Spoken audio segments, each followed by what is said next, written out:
let's get into the word of God.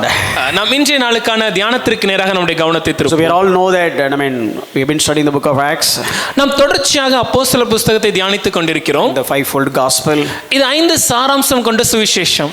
and we are dealing with the sinless life of Jesus Christ. அதுல இயேசு கிறிஸ்துவின் பாவமில்லாத வாழ்க்கையை குறித்து தியானிக்கிறோம். And we just want to learn based on his lifestyle. அவருடைய வாழ்க்கையை நாம் பார்த்து அதிலிருந்து பாடங்களை கற்றுக்கொள்ள முயற்சிக்கிறோம். So let's reflect his life. அவருடைய வாழ்க்கையை நாம் பிரதிபலிக்க வேண்டும். So especially when it comes to sinless life, we are dealing how did he live a blameless life, how did he obey, and so on. இயேசு கிறிஸ்துவின் இந்த பாவமில்லாத வாழ்க்கையை குறித்து பார்க்கும்போது அவர் எப்படி குற்றம் சாட்டப்பட முடியாத ஒரு வாழ்க்கை வாழ்ந்தார், எப்படி அவர் கீழ்ப்படிந்தார் என்பவற்றை நாம் தியானித்தோம்.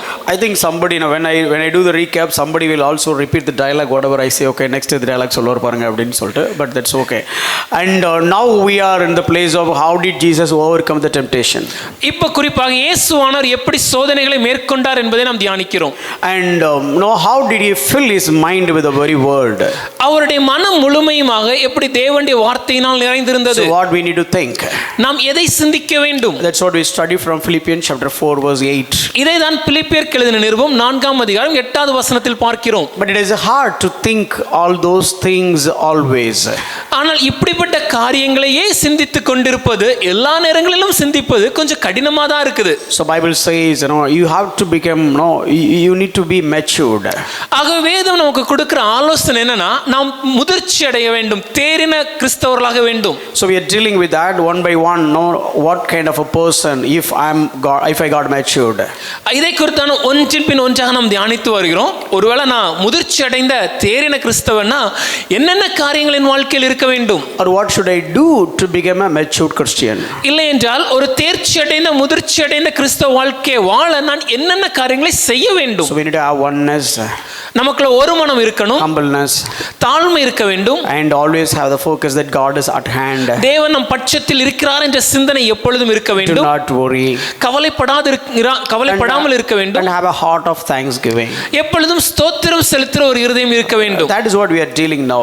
அதை தான் இப்பொழுது தியானித்துக் கொண்டிருக்கிறோம். So a couple of weeks back, I quoted about many illustrations, and one particular illustrations with respect to the 10 lepers.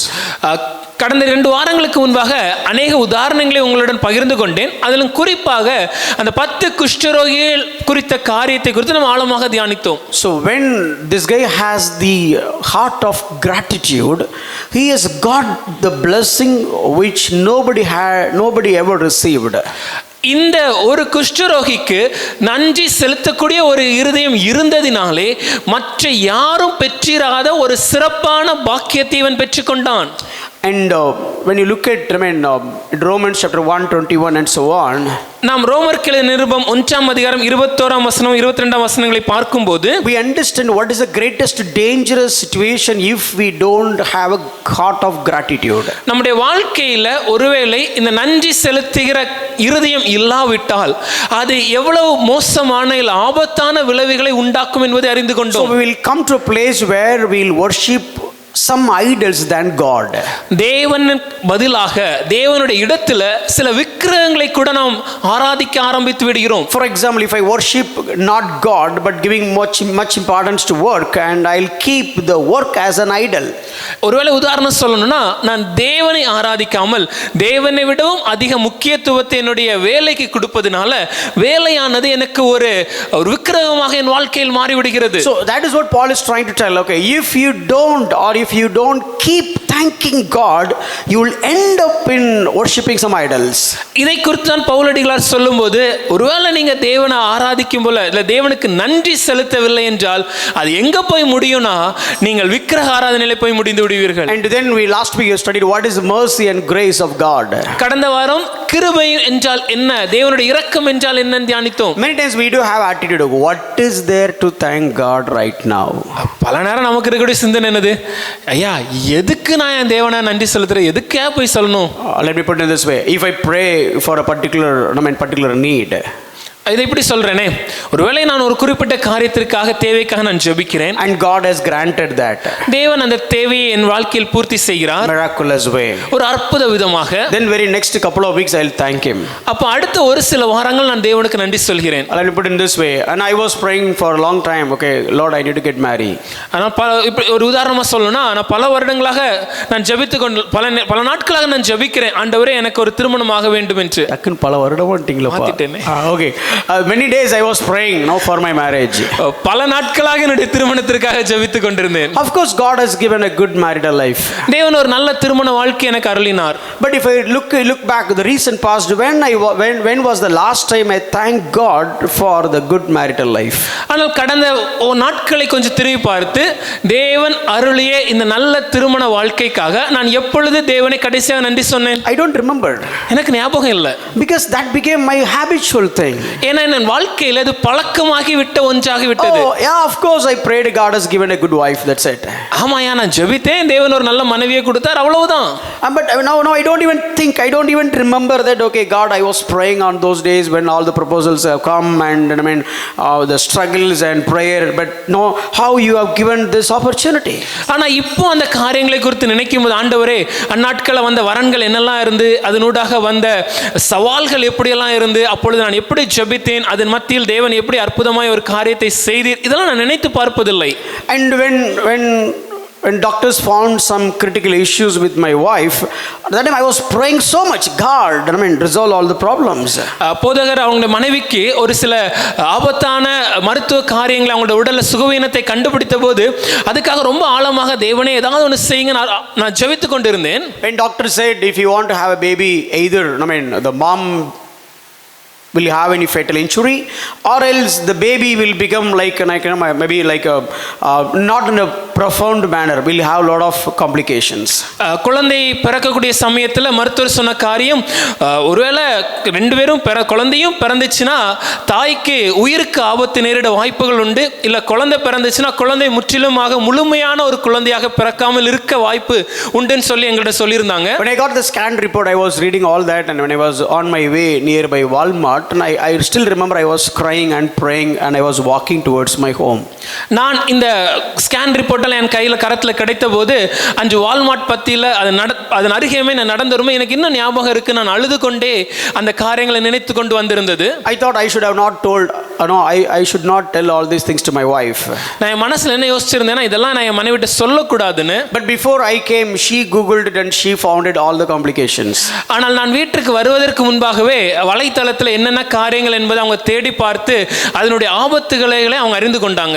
Tough time, கடினமான நாட்கள், being alone, தனிமையிலே, nobody knows us, யாருக்கும் அந்த ஊர்ல எங்களை தெரியாது. Before we get well connected to the church, நாங்கள் அந்த ஊர்ல சபையில சேருவதற்கு முன்பாக இது நடந்தது. So that time how much I prayed, அப்ப நான் எவ்வளவு ஆழமாக ஜெபித்தேன். Once that problem was resolved, ஆனா அந்த பிரச்சனை முடிந்த பின்பு, I got the goosebumps, எனக்கு அது ஒரு புல்லரிப்பு ஏற்பட்ட ஒரு சமயம், tearful eyes, கண்ணீரோடு நன்றிகள். I mean we written a song, we give thanks and also and so on. தேவனுக்கு நன்றி செலுத்துவதாக பாடலை கூட நன்றி ஆண்டவரே என்று எழுதினேன். Lord, I mean later point of time, no there are some critical issues in the church. பின்னாட்களிலே சபையில ஒரு கடினமான ஒரு சூழ்நிலை வரும்போது, baby was about to die, போதகரின் மகனுக்கு பிறந்த அந்த குழந்தை மகளுக்கு பிறந்த குழந்தை மரிக்கும் தருவாயிலே, and we were praying, and so many people are praying for that little baby. அநேகம் பேர் அந்த குழந்தைக்காக ஜெபித்துக் கொண்டிருந்தோம். And the baby's life was saved. அற்புத விதமாக தேவன் அந்த குழந்தையை காப்பாற்றினார். And then we went down, and I was praying for it, so much burden in my heart, so we were praying for it, and after I got the result, we written a song. அந்நாட்களிலே அந்த குழந்தையை குறித்து அதிகமாக பாரப்பட்டு ஜெபித்துக் கொண்டிருந்தேன். தேவன் அந்த அற்புதத்தை செய்த போது ரொம்ப மனது திருப்தியோட சந்தோஷத்தோட ஒரு பாடலை கூட நான் அப்பொழுது எழுதினேன். Oh God, you are good always. தேவனே நீர் எப்பொழுதும் நல்லவர். I don't have words to praise. உமக்கு நன்றி சொல்வதற்கு என்னிடம் வார்த்தைகள் போதுமானதாக இல்லை. I have only tears to praise. கண்ணீரால் உமக்கு நன்றி சொல்கிறேன். But what happened all the today? ஆனா அதெல்லாம் இன்னைக்கு என்னாச்சு? Now they have 3 children. இன்னைக்கு அந்த அம்மாவுக்கு 3 குழந்தைகள் இருக்காங்க. But when I was the last time, I thank God for the good thing that God has done on that particular day. ஆனால் அந்த நாட்களிலே தேவன் செய்த அந்த அற்புதத்திற்காக அந்த நான் எப்பொழுது கடைசியா நன்றி சொன்னேன் ஆண்டவருக்கு. So that is our life. இப்படிதான் நம் வாழ்க்கை இருக்கிறது. Maybe you can put the same implications in your life. You will find like so many things you prayed for and that God has given but you never thanked. இதே சம்பவத்தை உங்க வாழ்க்கையில நீங்க அப்படியே அமல்படுத்தி பார்த்தீங்கன்னா அநேக காரியங்களுக்காக நாம் ஜெபித்தோம், அநேக காரியங்களை தேவன் நம் வாழ்க்கையில் அற்புதமாய் செய்திருந்தாலும் இன்றைக்கு அதை நினைத்து நாம் நன்றி சொல்வதில்லை. Maybe if you couldn't find anything in the recent past, ஒருவேளை கடந்த சில நாட்களில் உங்களுக்கு நன்றி சொல்வதற்கான வாய்ப்புகள் இல்லை நீங்க நினைச்சீங்கன்னா, the greatest ever thing you can always give thanks to God, that is about your salvation. எப்பொழுதுமே நாம் என்றைக்குமே நன்றி உணர்வோடு இருக்க வேண்டிய ஒரு மிகப்பெரிய அற்புதம் என்னவென்றால் அது தேவன் நமக்கு அருளிய ரட்சிப்பு. You just think, if God didn't call you, if God has not shown his mercy and grace towards you, where you would have been. கொஞ்சம் நினைச்சு பாருங்க, ஒருவேளை என் தேவன் நம்மை அழைக்கவில்லை என்றால், என் தேவன் தம்முடைய கிருபையும் இரக்கத்தையும் நமக்கு காண்பிக்கலனா நாம இன்னைக்கு எந்த இடத்துல இருப்போம்? God has not put us in condemnation, that is his mercy. தேவன் நம்மளை ஆக்கினைக்கு தீர்ப்பளிக்கவில்லை, அது அவருடைய இரக்கம். And he has given which we have not deserved, that is all grace. நமக்கு தகுதி இல்லாதவற்றை தேவன் நமக்கு ஈவாக அருளினாரே, அது கிருபை. When was the last time we think about it? Lord, okay, look at the pagan man, look at this man. I am not like this man, I am not like this pagan man because you have saved me. தேவனே, இந்த காரியத்தை குறித்து நான் உமக்கு எப்பொழுது கடைசியா நினைத்து நன்றி சொன்னேன். இந்த புற ஜாதியாரை பாருங்கள், தேவனை அறியாத இந்த மனிதனை பாருங்கள், இவங்களை போல இல்லாம தேவனுக்குள்ளாக நான் இருக்கிறேனே, இதை நினைத்து நான் எப்பொழுது நன்றி சொன்னேன். When Paul and Silas they were in the prison, பவுலும் சீலாவும் சிறைச்சாலையில் இருந்தபோது they were in stocks, அவங்க தொழுமரத்துல கட்டப்பட்டிருந்தார்கள், beaten up, ஏற்கனவே பயங்கரமா அடிக்கப்பட்டிருந்தாங்க, dragged, இழுக்கப்பட்டு, but still they do have a reason to praise. ஆனாலும் அந்நேரத்திலே தேவனை துதிப்பதற்கு அவர்களுக்கு அநேக வழிகள் இருந்தது. You just imagine what would be the reason in their mind lingering to praise God. கொஞ்சம் நினைச்சு பாருங்க, அந்த சூழ்நிலையில அவங்க மனசுல என்ன காரியத்தை நினைச்சு அவங்க தேவனுக்கு நன்றி சொல்லிருக்கணும்? It was a night. இரவு வேளை. You are in the dungeon. நீங்க உள்காவல் அறையில் இருக்கிறீங்க. No family around. சுற்றி உங்களுடைய உறவினர்கள் இல்லை. You will never know what will happen to your family. உங்க குடும்பத்துக்கு என்ன ஆகும்னே உங்களுக்கு தெரியாது. You will even never know what will happen to you. இல்ல சொல்லப்போனா உங்களுக்கே அடுத்து என்ன ஆகும்னு உங்களுக்கு தெரியாது. You are in the Rome prison. நீங்க ரோம சிறைச்சாலையில் இருக்கிறீங்க. You will never know whether you will go away or go out or not. இத விட்டு வெளியே உயிரோட போவோமா இல்லையானே நமக்கு தெரியாது. You cannot plead your case. உங்களுடைய வழக்கு உங்களால வாதாட முடியாது. Nobody can come and check with you and love you and give you gifts and so on. Nothing will happen, nothing you can even imagine. யாரோ ஒரு உங்களை அப்படியே வந்து பார்த்து எப்படி இருக்கீங்கன்னு உங்களை விசாரிக்கிறதுக்கு, உங்க மேல அன்பு செலுத்துவது, கருணை காட்டுறது, இப்படிலாம் நினைச்சு கூட பார்க்க முடியாது, நடக்கவே செய்யாது. Then my understanding is the only one reason they thanked God is because of they understood what is salvation all about. அப்படி என்றால் என்னுடைய புரிதல் அந்த சூழ்நிலையில அவர்கள் எதற்காக என்ன காரியத்திற்காக தேவனுக்கு நன்றி சொல்லியிருப்பாங்கன்னா ஒரே ஒரு காரியம், தேவன் அவர்களுக்கு அருளிய அந்த ரட்சிப்பை குறித்து நினைத்து பார்த்து. See, when look at that is what the attitude. We should have such kind of attitude. இப்படிப்பட்ட ஒரு மனப்பான்மை நமக்கு இருக்கணுங்க. The greatest ever gift that God had already given us our salvation. ஆமென். தேவன் நமக்கு அருளிய மிக பெரிய ஒரு ஆசீர்வாதம் என்னன்னா அது ஏற்கனவே நமக்கு அருளி விட்டார், அதுதான் நம்முடைய ரட்சிப்பு. Even if God wants to give something better, let me tell you, God cannot do that. இதை விட சிறந்ததா தேவனே நமக்கு அருளணும்னு நினைத்தாலும் அவரால் முடியாதையா. That's what when Paul was in a ministry, when he has got troubles with all the false apostles, he was praying, but it seems like God is not answering, but God said, my grace is enough. இதை குறித்து தான் பவுலடிகளார் சொல்லும்போது அவருடைய ஊழிய பிரயாண நாட்களிலே அவருக்கு கள்ள அப்போஸ்தலர்களால் பிரச்சனை ஏற்பட்ட போது அவர் இதை குறித்து தேவனிடத்தில் ஜெபிக்கிறார். அதற்கு தேவன் அவருக்கு அருளிய பதில், என் கிருபை உனக்கு போதும். Because the grace is the beginning and the grace is the end. ஏனென்றால் கிருபை நம்முடைய வாழ்வின் ஆரம்பமும் நம்முடைய வாழ்வின் இறுதியுமாய் இருக்கிறது. The moment you experience the mercy, the form of love of God, the mercy you got escaped from the condemnation, from that point onwards till the eternity, grace is taking care of everything. தேவனுடைய அன்பை நம்முடைய வாழ்க்கையில் இரக்கத்தின் மூலமாக நாம் ருசி பார்த்த தருணம் முதலாக நம்முடைய கிறிஸ்தவ வாழ்க்கை ஆரம்பித்த தருணத்தில் இருந்து நாம் நித்தியமாய் தேவனோடு சஞ்சரிக்கும் நாள் வரைக்கும் நம்முடைய கிறிஸ்தவ வாழ்க்கை முழுமையுமாக இந்த கிருபையினாலே நடத்தப்படுகிறது. Do we understand that? அது நமக்கு புரியுதா? So today we are here, that is because of grace. இன்னைக்கு நாம் இந்த இடத்துல இருக்கிறதே அவருடைய கிருபை தானே. Today we have the salvation, that is because of grace. இந்த ரட்சிப்பு இன்னைக்கு இருக்கிறது அவருடைய கிருபையினால் தானே. The church, the fellowship, the food, the clothing, everything that we are not deserving for it, but God has graciously given all that. இன்னைக்கு நமக்கு இருக்கக்கூடிய இந்த சபையாகட்டும் இல்ல இந்த ஐக்கியமாகட்டும் இல்ல நம்ம உண்கிற உணவு நம்ம உடுத்திருக்கிற உடை இது எல்லாமே இதுல நம்முடைய தகுதினால கிடைச்சு நம்மளால எதையாவது சொல்ல முடியுமாயா? இல்லல்ல, எல்லாமே அவருடைய கிருபை தானே. That's what when it comes to theologians, when they explaining about Thanksgiving, they said, okay, if you go to the doctor will not believe what you say but believe the pulse rate. அதை குறித்து வேத அறிஞர்கள் சொல்லும்போது ஒரு உதாரணமாக நீங்கள் ஒருவேளை மருத்துவரிடத்துல சென்றீர்கள் என்றால் நீங்க சொல்ற உங்களுக்கு என்ன பண்ணுது நீங்க சொல்றீங்கல்ல அதை வச்சு அவங்க கணக்கிட்டு காரியங்களை செய்ய மாட்டாங்க. உங்க நாடி துடிப்பு என்ன சொல்லுதோ அதை வச்சு தான் நம்புவாங்க. You may go and tell the doctor, I feel great. நம்ம போய் சொல்லலாம், டாக்டர் நான் நல்லா தான் இருக்கிறேன், I'm sleeping well, நல்லா தூங்குறேன், I'm eating well, நல்லா சாப்பிடுறேன், I'm doing my work, everything is fantastic. என் வேலையெல்லாம் சிறப்பா என்னால செய்ய முடியுது. Doctor would have heard all that. இது எல்லாத்தையும் அந்த மருத்துவரும் கேட்பாரு. Okay. சரின்னு தலையும் ஆட்டுவாரு. But look at the pulse. ஆனா கடைசியா நாடி துடிப்பை பார்த்துட்டு the pulse rate is not proper, நாடி துடிப்பு சரியா இல்லன்னா he won't believe all that you say. நம்ம சொன்ன எதையுமே அவர் கணக்குல எடுத்துட்டு நம்ப மாட்டாரு. He will move, he will take, he'll proceed based on the pulse rate, not based on what you uttered. நாம என்ன சொன்னோங்கிறத வச்சு அவர் அடுத்த கட்ட காரியங்களை செய்ய மாட்டாரு.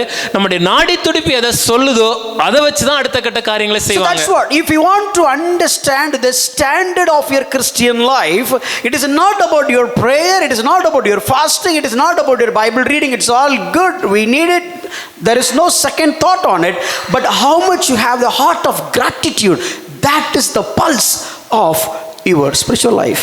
ஐயா, நாமெல்லாம் கிறிஸ்தவர்கள் என்று நம்ம அழைக்கிறோமே, நம்முடைய கிறிஸ்தவத்தின் இல்ல கிறிஸ்தவர்களாகிய நம்முடைய நாடி துடிப்பு எதை குறித்துனா நம்முடைய உபவாசத்தையோ இல்ல ஜெபத்தையோ இல்ல வேத வாசிப்பு குறித்தது அல்ல. இதெல்லாம் தேவை, நிச்சயமா நம்ம செய்யணும், அதெல்லாம் உண்மைதான்.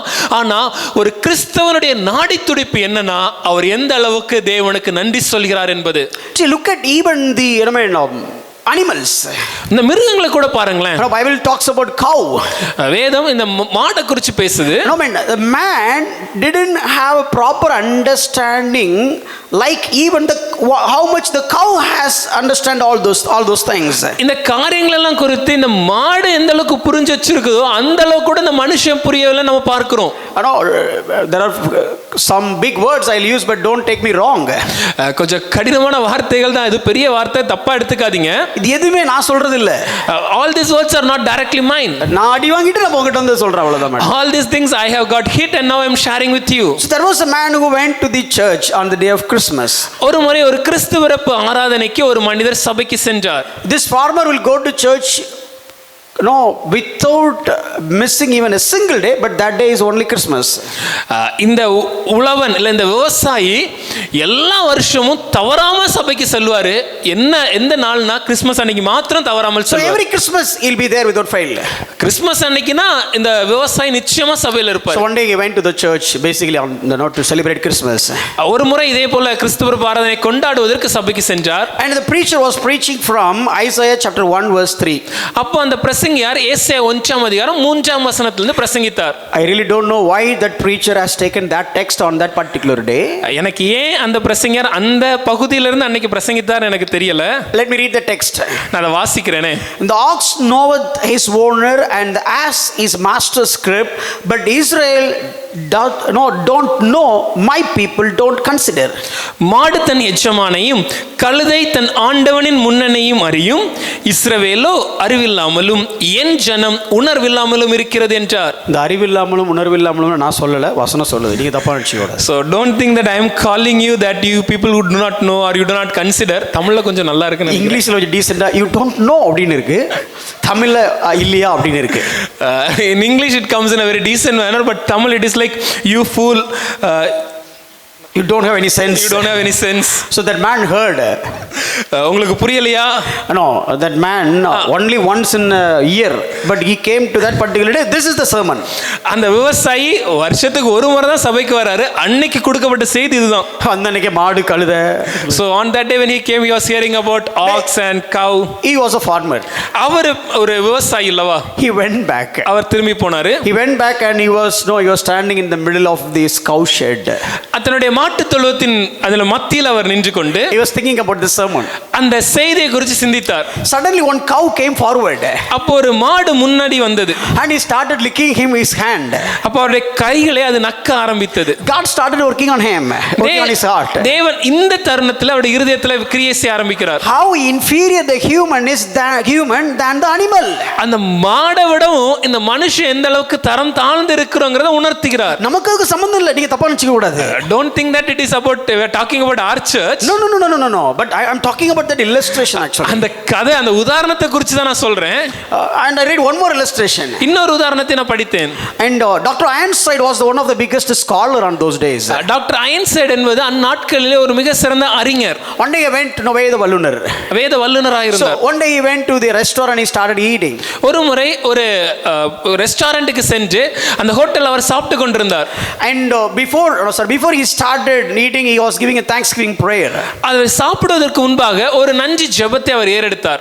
He bowed down and he bowed down and started praying. அவர் குனிந்து ஜெபிக்க ஆரம்பித்தார். When he opened his eyes, there was a man sitting on the opposite side. அவருடைய கண்களை திறந்து பார்க்கும்போது எதிரில் ஒரு மனிதர் உட்கார்ந்து கொண்டிருந்தார். A big gigantic man. ஒரு மிகுந்த ஆஜானுபாகு கொண்ட உடல்வாகு கொண்ட ஒருவர். He said, "Sir, are you not feeling well?" அவர் கேட்டாரு, ஐயா உங்களுக்கு உடம்பு சரியில்லையா? No. இல்லையே. And you don't have any meal on other day. இல்ல வேற எந்த நாள் நீங்க சாப்பிடாம இருப்பீங்களா? Miraculously you got the meal today. அதிசயமா இன்னைக்கு தான் உங்களுக்கு சாப்பாடு கிடைச்சிருக்கா? He said, why? இல்ல ஏன் கேக்குறீங்க? No, you are eating is a normal habit for all of us, but once you get the meal, you start immediately in the common place, you just bow down your head and praying. That's what I'm asking. இல்லையா, சாப்பிடுங்கிறது ஒரு பொதுவான சாதாரண விஷயம் எங்க எல்லாருக்கும். ஆனா உங்களுக்கு இன்னைக்கு சாப்பாடு கிடைச்ச உடனே பொது இடத்துல கூட எதையும் யோசிக்காம குனிந்து தேவனுக்கு நன்றி சொல்ல ஜெபிக்கிறீங்களே. And he said, that is that much gratitude I'm having towards God who has provided that. அதுக்கு ஐன்ஸ்டைன் சொல்லும்போது, இல்ல எனக்கு இந்த உணவை அருளிய தேவனுக்கு நான் அவ்வளவு நன்றி உணர்வோடு இருக்க ஆசைப்படுறேன். And this man says, okay, God provides food. என்னது, தேவன் சாப்பாடு கொடுக்கறாரா? I ate my own, I work for my food and I ate my own food. நான் வேலை செய்றேன், நான் சம்பாதிச்சு என் சாப்பாடு நான் சாப்பிடுறேன். I don't thank God.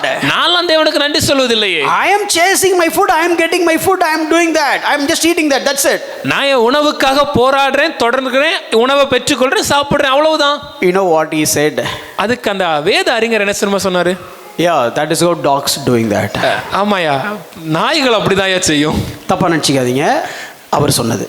Don't take me wrong, this is the statement given by Dr. Einstein. No, but thank you. So this is basically how much important when it comes to Thanksgiving. இந்த நன்றி உள்ள இருதயத்திற்கு எவ்வளவு முக்கியத்துவம் கொடுத்திருக்கிறார் என்பதை நாம் உணர்ந்து கொள்ள வேண்டும். I will show you one image. Just look at this image. இந்த படத்தை பாருங்களேன். It's a handful of sand. ஒரு கரத்துல கொஞ்சம் மணல் இருக்கு. So this is our life. நம்ம வாழ்க்கை இப்படிதான். So you take your life in your hand. உங்க வாழ்க்கை உங்க இப்படி கரத்துல எடுத்தீங்கன்னா, so if you see this image, you will see only sand. இந்த படத்தை நீங்க பாத்தீங்கன்னா அதுல மணலை மாத்திரம் தான் உங்களால பார்க்க முடியும். Okay, this is how life is on, brother. இப்படிதான் என் வாழ்க்கை போயிட்டே இருக்கு. I don't see anything special in it. அதுல அற்புதமான என்னால விசேஷமா ஒண்ணும் பார்க்க முடியல. It's like every common man's life I'm living. எல்லா ஒரு வாழ்க்கையும் போல என் வாழ்க்கையை தினமும் நான் வாழ்ந்துட்டு இருக்கிறேன். Do you see anything else in this sand? அந்த மண்ணுல வேற ஏதாவது உங்களுக்கு கண்ணுல தெரியுதா? வேற ஏதாவது மண்ணுல உங்களால பார்க்க முடியுதா? Can you find out anything else? ஏதாவது மண்ணுல இருக்கா? இல்ல என்ன இருக்கு? வெறும் சொல்லுங்க, வெறும் சத்தமா சொல்லுங்க. அப்படி சொல்லல, வெறும் மண்ணு. It's only sand. Just sand. ஐயா, அது வெறும் மண்ணு தான்யா. That is our life, daily life looks like. இப்படி தான் நம்முடைய அனுதின வாழ்க்கை நம்முடைய கண்களுக்கு முன்பாக இருக்கிறது. But look at the next image. ஆனா When இந்த you take a magnet, ஆனா ஒரு மேக்னெட்டை நீங்க எடுத்து and if you just moving around that sand, the mere sand, அந்த வெறும் மண்ணு நம்ம சொன்னோம்ல, அந்த அந்த மண்ணை சுற்றி அந்த காந்தத்தை நம்ம வைக்கும்போது you will get a lot of iron particles and the minerals. நிறைய மினரல்ஸையும் நிறைய தாது பொருட்களையும் அயனையும் நம்ம அதுல இருந்து Let me பெற்றுக்கொள்கிறோம். tell you, your life and my life has lot of hidden minerals in it. இதே போலதான் நம்முடைய வாழ்க்கையிலும் அநேக தாது பொருட்கள் மறைந்து காணப்படுகிறது. Many things you take it as a granted, just it's sand. பல நேரத்துல ரொம்ப எளிதா ஐயா வெறும் மண்ணு நம்ம நினைச்சுக்கிறோம் நம்ம வாழ்க்கைய. No, it's not like that. அப்படி அல்ல. There is the hand of God in each and every area of your life. உங்களுடைய வாழ்க்கையில் ஒவ்வொரு இடத்திலேயும் தேவனுடைய கரம் இருக்கிறது. It's all hidden inside. அவர் அது மறைந்து காணப்படுகிறது. There are many times when God orchestrated his own incident but keeping him anonymous. நம்முடைய வாழ்க்கையில் அநேக செயல்களை அநேக சந்தர்ப்பங்களை தேவனே செய்கிறார், ஆனால் தன் பெயரை அவர் மறைத்து வைத்து செய்கிறார். So if you take the heart of gratitude, that magnet, இந்த காந்தத்தை நீங்க அப்படி கையில எடுத்து consider this a heart of gratitude. மன்னிக்கவும், உங்களுடைய இருதயமாகிய நன்றி உணர்வை ஒரு காந்தமா நீங்க யோசிச்சு பாத்தீங்கன்னா, And if you just rubbing your life, அந்த நன்றி உணர்வுள்ள இருதயமாகிய காந்தத்தை உங்க வாழ்க்கையை சுற்றி சுற்றி நீங்க தேய்ச்சீங்கன்னா, if you take the magnet out, அந்த காந்தத்தை வெளியெடுக்கும் போது you will have tears of praise. உங்க கண்களிலிருந்து கண்ணீரோடு தேவனுக்கு நன்றி சொல்ல You will ஆரம்பிப்பீர்கள். not have words to praise. ஐயா தேவனுக்கு நன்றி சொல்றதுக்கு போதுமான வார்த்தைகள் இல்லாமல் I இருக்கும். couldn't see all that. It was like a mere sand. ஐயா இதெல்லாம் என் வாழ்க்கையில இருந்தது எனக்கு தெரியல, வெறும் மண்ணு நினைச்சேன். But when I look through the heart of gratitude, how much God has lavished in my life. ஆனால் நன்றியுணர்வென்ற இருதயத்தின் காந்தத்தோடு நான் என் வாழ்க்கையை சோதித்து பார்த்தேன்னா, தேவன் என் வாழ்க்கையில எவ்வளவு நன்மைகளை பொழிந்தருள் இருக்கிறார் என்பது புரியுது. So that is how we need to live our Christian life. இப்படிதான் நம்முடைய கிறிஸ்தவ வாழ்க்கையை நாம் வாழ வேண்டும். Don't see your life like the mere sand. ஐயா வெறும் மண்ணு மாதிரி உங்க வாழ்க்கையை நினைச்சிராதீங்க. But see your life, see through the attitude or the heart of gratitude. ஆனால் இந்த நன்றியுணர்வு கொண்ட இருதயத்தை கொண்டு உங்கள் வாழ்க்கையை பாருங்கள். Then you will understand how much goodness he has been lavished to your life. அப்போ உங்களுக்கு புரியும் எவ்வளவு நன்மைகளை தேவன் உங்க வாழ்க்கையிலே பொழிந்தருளி இருக்கிறார் என்று. Today I'll take you one incident from the Bible. வேதத்திலிருந்து ஒரு பகுதி உங்களுடன் பகிர்ந்து கொள்ள விரும்புகிறேன். Very well known incident. நம்ம எல்லாருக்கும் நல்லா தெரிஞ்ச வேத பகுதி. We were singing about it. அதை குறித்து நம்ம இன்னைக்கு பாடல்ல கூட பாடணும். இதுவரை உதவின எபினேசரே. God who has led us thus far. Ebenezer who has led us thus far. The Lord who has helped us. தேவன் நமக்கு உதவி இதுவரை நமக்கு உதவி செய்தார். You all know that incident. இது நமக்கு நன்றாக இந்த காரியம் தெரியும். I want you to look at that story for some time. ஆனால் அந்த வேத பகுதியினுடைய கதையை கொஞ்சம் பார்க்கணும்னு ஆசைப்படுறேன். I know it is a story, but it is not a story time. அது கதை தான், ஆனா இது கதை நேரம் இல்லைன்னு உங்களுக்கு புரியும்ல. Don't sleep. ஆக தூக்கிராதீங்க. So turn your Bible. உங்கள் வேதங்களை 1 Samuel chapter 7.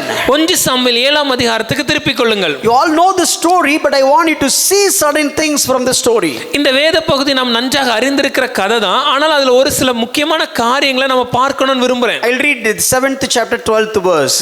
7வது அதிகாரம் 12வது வசனம். Then Samuel took a stone and set it upon between Mizpah and Shen and called its name Ebenezer, for he said, till now the Lord has helped us.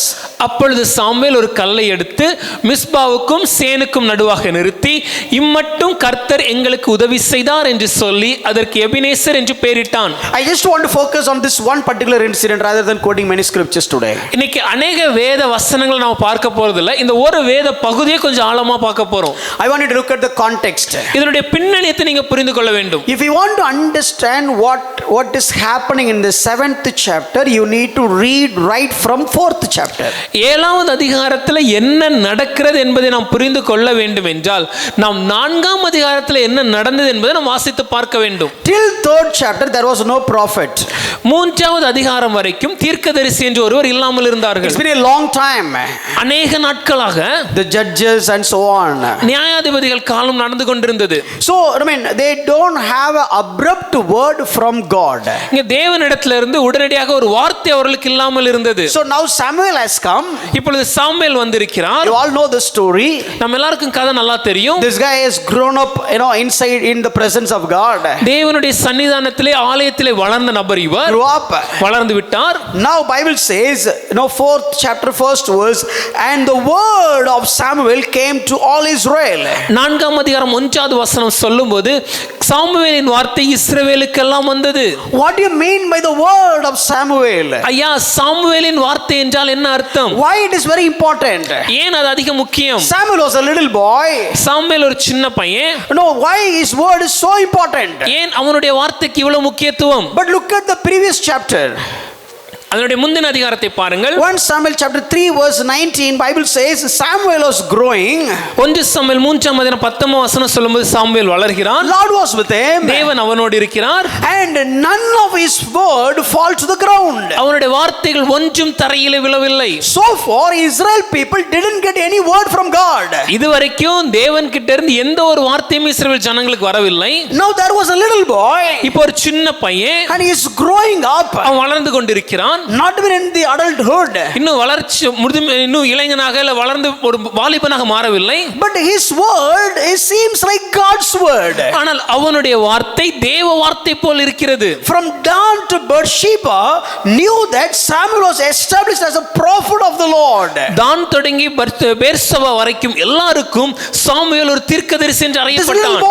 அவர் சின்ன பையன். And now the Lord has appeared again giving him word. இப்பொழுது தேவன் மறுபடியும் அவருக்கு முன்பாக தோன்றி அவனுக்கு ஒரு வார்த்தை அளிக்கிறார். Now this word has come. இந்த வார்த்தை இப்பொழுது வந்தது. What was the situation in the 4th chapter? 4வது அதிகாரத்தில் காணப்பட்ட சூழ்நிலை என்ன? So basically if you read the 3rd verse, 3வது வசனத்தை பார்த்தீங்கன்னா it was about a fight. அங்க ஒரு யுத்தத்தை குறித்து இருக்கிறது. So it's something like they went for fight first.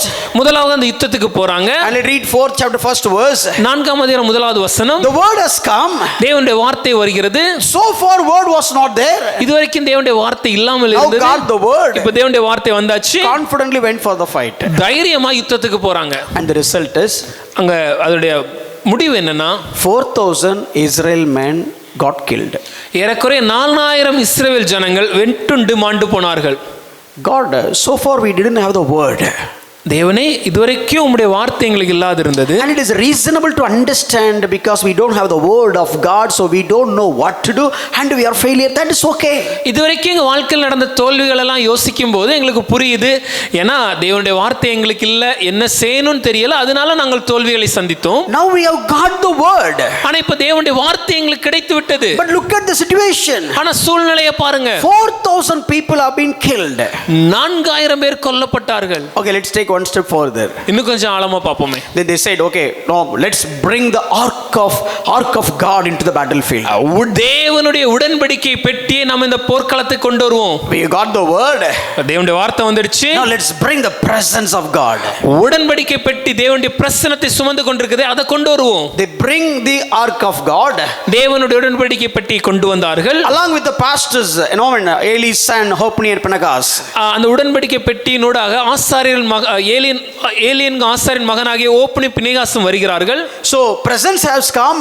தேவனுடைய பிரசன்னம் அங்க இருக்குது. Pastors have come. ஆசாரியர்கள் இருக்கிறார்கள். Let's go for the fight. இப்போ நம்ம யுத்தத்துக்கு போவோம். Earlier word has come. முன்னாடி தேவனுடைய வார்த்தை இருந்தது. But still 4,000 dead. ஆனா 4000 பேர் மரித்தார்கள். Now we have the presence of God. இப்ப தேவனுடைய பிரசன்னம் இருக்கிறது. And we have the ministers of God. தேவனுடைய ஊழியக்காரர்கள் இருக்கிறார்கள். Let's go for the fight. மறுபடியும் யுத்தத்திற்கு செல்வோம். And they went to war. மறுபடியும் யுத்தத்துக்கு போனாங்க. So here what happened is, அப்ப என்ன நடந்துச்சுன்னா, when the presence of God has come, தேவனுடைய பெட்டி தேவனுடைய பிரசன்னத்தை சுமந்து கொண்டு வரும்போது all Israel have a mighty sound. இஸ்ரவேல் எல்லாரும் ஒரு மிகப்பெரிய கம்பீரமான ஒரு கூக்குரலை செய்தார்கள். And Bible says the earth was resounding. வேதம் சொல்லும்போது பூமி அதிரத்தக்கதாக. Why? ஏன்? Maybe they would have imagined the days of Joshua. ஒருவேளை அவங்க நினைச்சு பார்த்திருக்கணும் யோசுவாவின் நாட்களில் என்ன நடந்தது. When Joshua was just before the Jericho wall, இந்த எரிகோ கோட்டைக்கு முன்பாக யோசுவா நின்றபோது Joshua didn't fight. யோசுவா சண்டை போடல. Oh, they have the presence of God தேவனுடைய உடன்படிக்கை பெட்டி வைத்தார்கள். next to the wall. தேவனுடைய கோட்டைக்கு They பக்கத்துல just surrounding the city. அந்த கோட்டையை சுற்றி வந்தார்கள். And the seventh day, the seventh round, ஏழாவது நாள் ஏழாவது முறையாக சுற்றி வரும்போது they shouted, கம்பீர சத்தமாய் ஆர்ப்பரித்தார்கள். and the wall is gone. அந்த கோட்டை இடிந்து Maybe they விழுந்தது. would have tried that. ஒருவேளை அதை இங்க முயற்சி செய்திருக்கலாம். ஒண்ணும் நடக்கல. But nothing happened. But you know what happened? They are so happy and so confident. ஆனா என்னன்னா அவங்க ரொம்ப தைரியத்தோட வந்தாங்க. கண்டிப்பா ஜெயிச்சிருங்கிற ஒரு நம்பிக்கை மகிழ்ச்சியோட. They felt like God has come. தேவன் பாளையத்திற்கு வந்தார் நம்பினாங்க. Not only they felt, அவங்க மாத்திரம் அப்படி நினைக்கல. even the enemy thought, okay, the God of Israel has come to fight. இன்னும் சொல்ல போனா போருக்கு வந்த எதிரிகள் கூட என்ன நினைச்சாங்கன்னா இஸ்ரவேலின் தேவன் போருக்கு வந்து விட்டார் நினைச்சாங்க. So what to us? ஐயோ நமக்கு ஐயோ நினைச்சாங்க. So they were afraid. அவங்க பயந்தாங்க. But no, somebody, no, guys, no, don't forget that these same Israelite people were no slaves for you for a long time. ஆனால் அந்த நேரத்துல ஒருவர் எழும்பி இல்லப்பா மறந்துடாதீங்க இந்த இஸ்ரவேல் ஜனங்கள் அநேக நாட்கள் உங்களுக்கு அடிமைகளா தான் இருந்ததுன்னு சொல்லி Be confident. தைரியம் ஊட்டினார்கள். Let's go for the fight. சண்டைக்கு போவோம். They came for the fight. அப்படி அவங்களும் சண்டைக்கு வராங்க. Now what would be your expectation? இப்போ என்ன நடக்கும் நீங்க நினைக்கிறீங்க? When word came, தேவனுடைய வார்த்தை வந்தபோது how many thousand dead? எத்தனை ஆயிரம் பேர் மரித்து போனார்கள்? 4,000. 4000 பேர். Now presence of God has come. இப்போ தேவனுடைய பிரசன்னத்தை சுமந்து கொள்கிற தேவனுடைய பெட்டி, Pastors have come. தேவனுடைய ஊழியக்காரர்கள் இருக்கிறார்கள். And the enemy was afraid. எதிரி நாட்டர் பயந்து போறாங்க. The enemy was recalling all that God had done for Egyptians. எகிப்தியருக்கு இந்த தேவன் என்னெல்லாம் செய்தார்னு அவங்க நினைவு கூறுகிறாங்க. And such a climate, they went for fight. இப்படிப்பட்ட சூழ்நிலையில மறுபடியும் போருக்கு போறாங்க. You know what happened now? இப்போ என்ன நடந்துச்சு தெரியுமா? 1 Samuel 4:10. 1 சாமுவேல் 4:10 வசனம். There was a very great slaughter for 30,000 foot soldiers of Israel dead. மகா பெரிய சங்காரம் உண்டாயிற்று. இஸ்ரவேலிலே 30,000 காலாட்கள் விழுந்தார்கள். What God? என்ன தேவனே? When the word came, வார்த்தை வந்தபோது 4,000 gone. 4000 பேர் மரித்தார்கள். Now the presence of God has come. இப்போ தேவனுடைய பிரசன்னம் வந்து விட்டது. Pastors have come. போதகர்கள் வந்து We விட்டார்கள். shouted, clapped and shouted and all that. கம்பீரமாக கரங்களை தட்டி நாங்கள் ஆர்ப்பரித்தோம். Oh, we worshipped. உம்மை ஆராதித்தோம். We screamed and we praised God. எங்கள் சத்தங்களை உயர்த்தி உம்மைக்கு துதிகளை ஏறெடுத்தோம். But what happened now? ஆனா என்ன நடந்துச்சு? 30,000 people have been killed.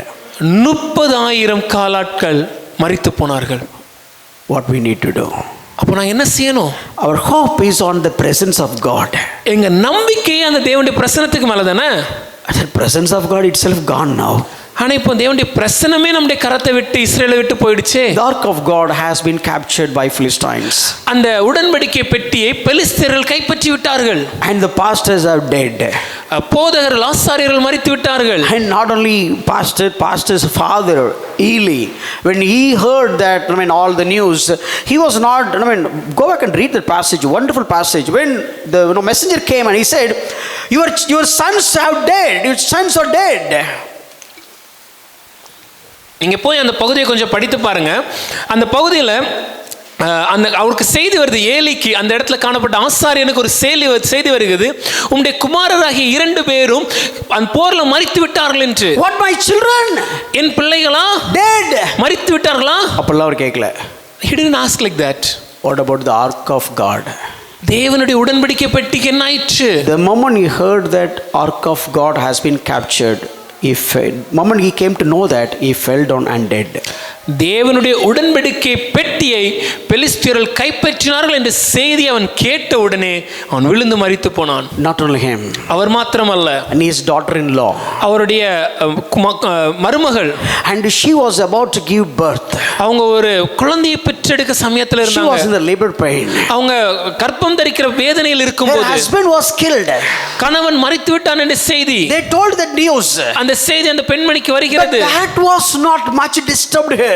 அது அந்த பெண்மணி அதிகம் பாதிக்கவில்லை. But when they say ஆனால் the glory of God has gone, தேவனுடைய மகிமை இஸ்ரவேலை விட்டு போயிற்று என்று the அவர் ark கேள்விப்பட்ட of போது, God is gone. தேவனுடைய உடன்படிக்கை பெட்டி கைப்பற்றப்பட்டது என்று கேள்விப்பட்ட போது, The moment she heard that, அதை கேட்ட உடனே she bowed down, அவங்க குனிந்து given birth to the baby, குழந்தையை பெற்றெடுத்து and dead. மரித்து விட்டாள். Look at their heart.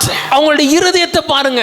More than their children, பிள்ளைகளை தான் பெற்றெடுத்த பிள்ளைகளை விடவும், more than their life partner, தங்களுடைய கணவரை விடவும் how much they valued the glory of God, எந்த அளவிற்கு அதிக முக்கியத்துவத்தை தேவனுடைய மகிமைக்கு கொடுத்திருந்தார்கள். which doesn't mean that okay we need to devalue the family and so on. இத சொல்றதுனால குடும்பத்தை கண்டுக்காம இல்ல குறைச்சு மதிப்பிடணும்னு சொல்லல. No, my point is, ஆனா எதை சொல்ல வருகிறேன்னா, their gratitude towards the glory of God. தேவனுடைய மகிமைக்கு நேராக அவருடைய இருதயத்தில் இருந்த நன்றி உணர்வு.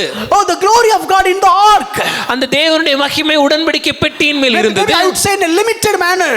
இல்ல ஒரு மனிதன் புரிந்து கொள்ளத்தக்கதாக தேவனுடைய மகிமை அங்க கட்டுக்கோப்பாக And காணப்பட்டது. it has its own limits. அதற்கு ஒரு கட்டுகள் உண்டு, ஒரு முடிவுகள் உண்டு, ஒரு எல்லை உண்டு. ஒரு எல்லை உண்டு. Even for that glory they treated that much and that much gratitude in their heart.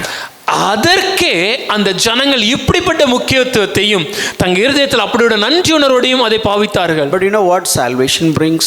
ஆனா இந்த ரட்சிப்பு நமக்கு எதை கொண்டு வந்தது? Christ is the hope of glory is in you. இயேசு கிறிஸ்துவானவர் மகிமையின் நம்பிக்கையாக நமக்குள் இருக்கிறார். Hallelujah. நான் சொன்னது புரியல போல இருக்கு. The ark of covenant was a type to have to show the glory, but in the reality you and me has the glory in us. உடன்படிக்கை பெட்டியானது நாம் புரிந்து கொள்வதற்காக ஒரு மாதிரியாக தேவனுடைய மகிமையை சுமந்து கொண்டிருந்ததை நாம் பார்க்கிறோம். ஆனால் அதனுடைய முடிவாக இல்லை, அதனுடைய கம்ப்ளீஷனாக நமக்குள் தேவன் அந்த மகிமையை வைத்திருக்கிறார். Christ is in us. கிறிஸ்து நமக்குள்ள இருக்கிறார். Hope of glory. அவரே மகிமை நம்பிக்கை. How much more we need to value that and have a grateful heart. அப்ப நான் எந்த அளவுக்கு ஒரு நம்பிக்கையோட அதை நான் பாவித்து அதற்கு முக்கியத்துவத்தை கொடுக்க வேண்டும். Your son is dead, Eli. Eli உங்க பிள்ளை மரித்து விட்டான். That's okay, as long as you have the ark of God is fine. அது இருக்கட்டையா, ஆனா தேவனுடைய உடன்படிக்கை பற்றி நல்லா இருக்குதுன்னா எனக்கு போதும். But Eli, let me tell you one more thing, the ark of God is also gone. Eli அவர்களே, இன்னொரு விஷயத்தை சொல்றேன். உடன்படிக்கை பெட்டியும் கைப்பற்றப்பட்டு விட்டாயிற்று. Fall from the chair and dead. அந்த அவர் உட்கார்ந்த அரியணையிலிருந்து விழுந்து மரித்து விட்டார்.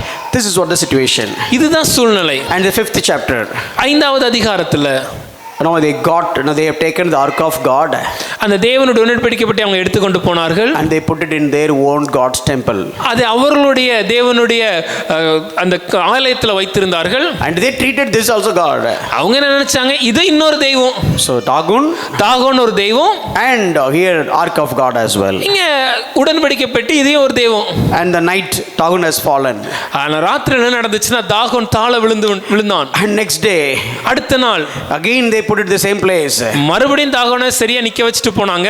And next day they kept the ark of God in the same place. அந்த உடன்படிக்கை பெட்டியும் அதே இடத்துல தாகோனுக்கு பக்கத்துல இருந்துச்சு. When the next day they came and opened the door, அடுத்த நாள் காலையில கதவை திறந்து பார்த்தா கொஞ்சம் அடி ஹார்டா விழுந்திருந்துச்சு. the hit was a little bit more harder. And Dagon was broken. தாகோனுடைய சிலை உடைந்து காணப்பட்டது. They understood something is wrong. அவங்களுக்கு ஏதோ தப்பு நடக்குதுன்னு புரிஞ்சிடுச்சு. They wanted to move the ark of God from one city to other city.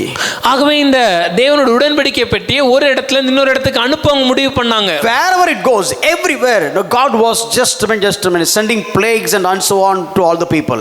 இந்த தேவனுடைய உடன்படிக்கை பெட்டி எந்த இடத்துக்கெல்லாம் அனுப்பப்பட்டதோ அந்த இடத்துல எல்லாம் தேவனுடைய கரம், தேவனுடைய வாதையை அந்த இடத்துல பார்த்தார்கள். God's hand was so heavy upon all those people. தேவனுடைய கரம் அவர்கள் மேல மிக அதிகமாக இருந்தது. Finally they decided, okay, let's send the ark of God to no Israelite people. கடைசி அவங்க என்ன முடிவு பண்ணாங்கன்னா, இந்த தேவன் உடன்படிக்கை பெட்டிய மறுபடியும் இஸ்ரவேலருக்கே நம்ம அனுப்பிச்சிருவோமே. Approximately 7 months the ark of God with Philistines. கிட்டத்தட்ட 7 மாதங்கள் தேவனுடைய உடன்படிக்கை பெட்டி பெலிஸ்தீரின் கரத்தில் இருந்தது. Then they started sending towards Israel. மறுபடியும் இஸ்ரவேலுக்கு நேராக அதை அனுப்பினார்கள். That is where the story starts here. இங்க தான் இந்த கதை ஆரம்பிக்குது. So now the ark of God was in one particular place for 20 years after that. அதன் பின்பு 20 வருடங்களுக்கு தேவனுடைய உடன்படிக்கை பெட்டி அந்த இடத்துல இருந்தது. So approximately 20 plus years. கிட்டத்தட்ட 20 வருடங்களுக்கு 20 plus years. 20 வருடங்களுக்கு மேலாக They have lived their life without having the presence of God.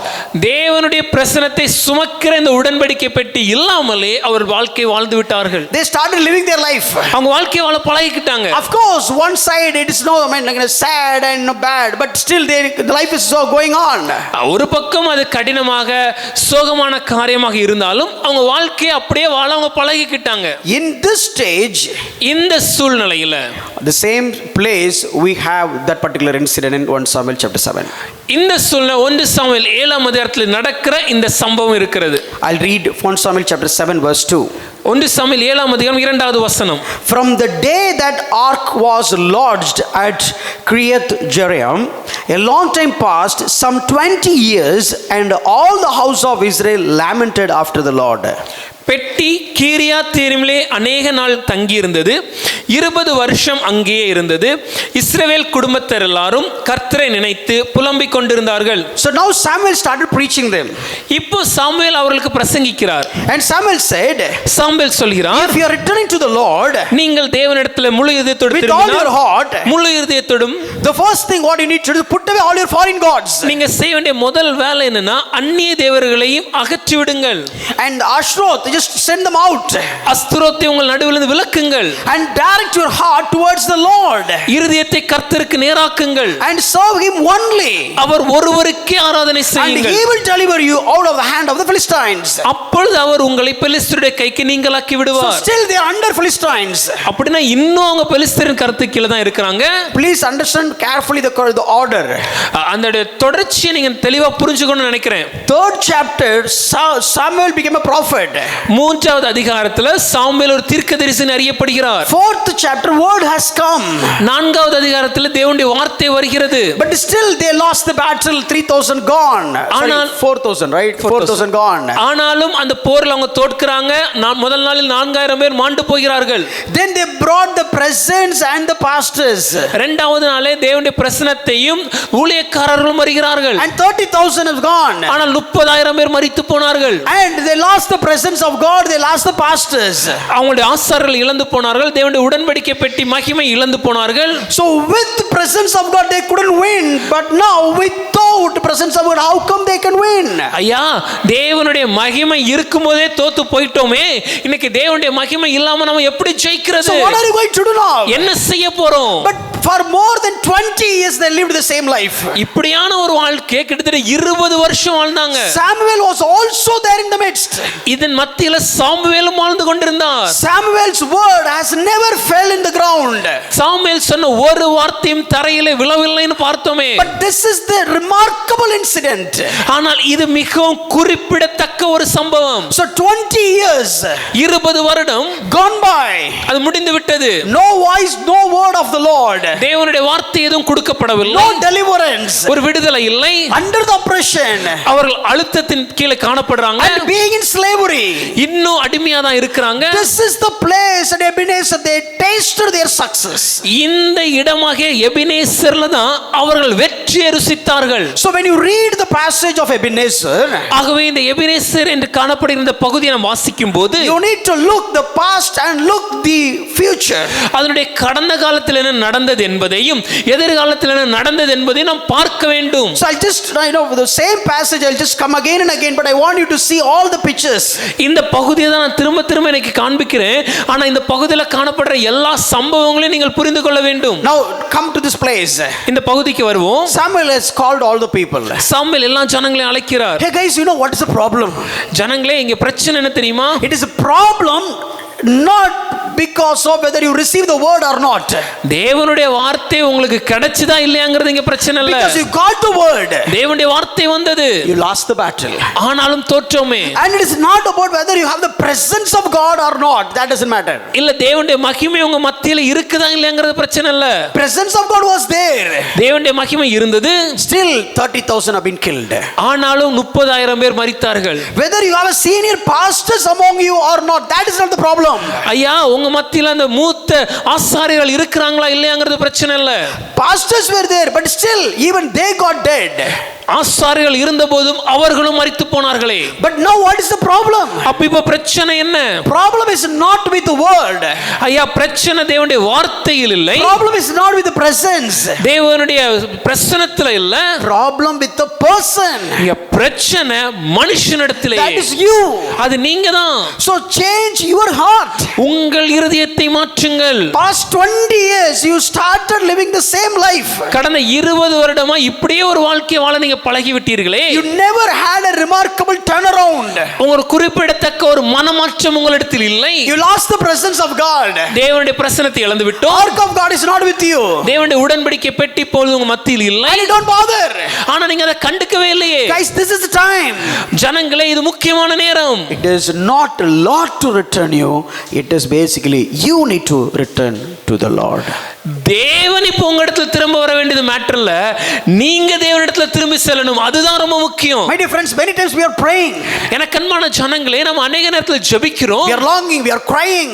நாம் ஏக்கத்தோடு கதறுகிறோம். But things are not working out in the way that we expect. ஆனால் நாம் எதிர்பார்த்த வண்ணமாக காரியங்கள் நடைபெற மாட்டேங்குது. And we started moving, it became like norms, and we started moving ahead. நமக்கு அது பழக்கப்பட்டு விட்டு இப்படிதான் வாழ்க்கை நம்ம நினைச்சு வாழ ஆரம்பிச்சிரோம். But here the message of Israel is, ஆனால் இஸ்ரவேலுக்கு கொடுக்கப்பட்ட செய்தி என்னவென்றால், the greatest lesson that you can learn at the remarkable place and event of Ebenezer, இந்த எபினேசர் என்ற ஒரு அற்புதமான அதிசயமான ஒரு காரியம் நடந்த இந்த சம்பவம் கற்றுக் கொடுக்கிற பாடம் என்னவென்றால், return to the Lord. தேவனிடத்தில் திரும்ப வேண்டும். So why past 20 years become waste? ஏன் கடந்த 20 வருடம் வீணாகி விட்டது? Not because of God didn't return to you, it is because you didn't return to God. தேவன் உங்ககிட்ட வரலன்னு நினைக்காதீங்க, அது பிரச்சனை இல்ல. நீங்கள் தேவனிடத்திற்கு திரும்பவில்லை, அதுதான் பிரச்சனை. And he said, okay, put away all your foreign gods. உங்களுடைய அந்நிய தெய்வங்களை விலக்கி விடுங்கள். And direct your heart towards God. உங்கள் இருதயத்தை தேவனுக்கு நேராக்குங்கள். And they poured out their heart as a drink offering.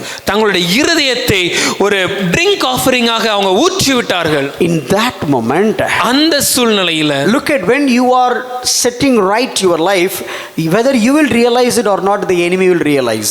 உங்க வாழ்க்கையை நீங்கள் சீராக்கும் போது நீங்கள் உணர்கிறீர்களோ இல்லையோ, உங்களுடைய எதிரிகள் அதை நன்றாக உணர்வார்கள். That's why I said oftentimes, if you don't have any problem in your Christian life, basically you are not on the right track.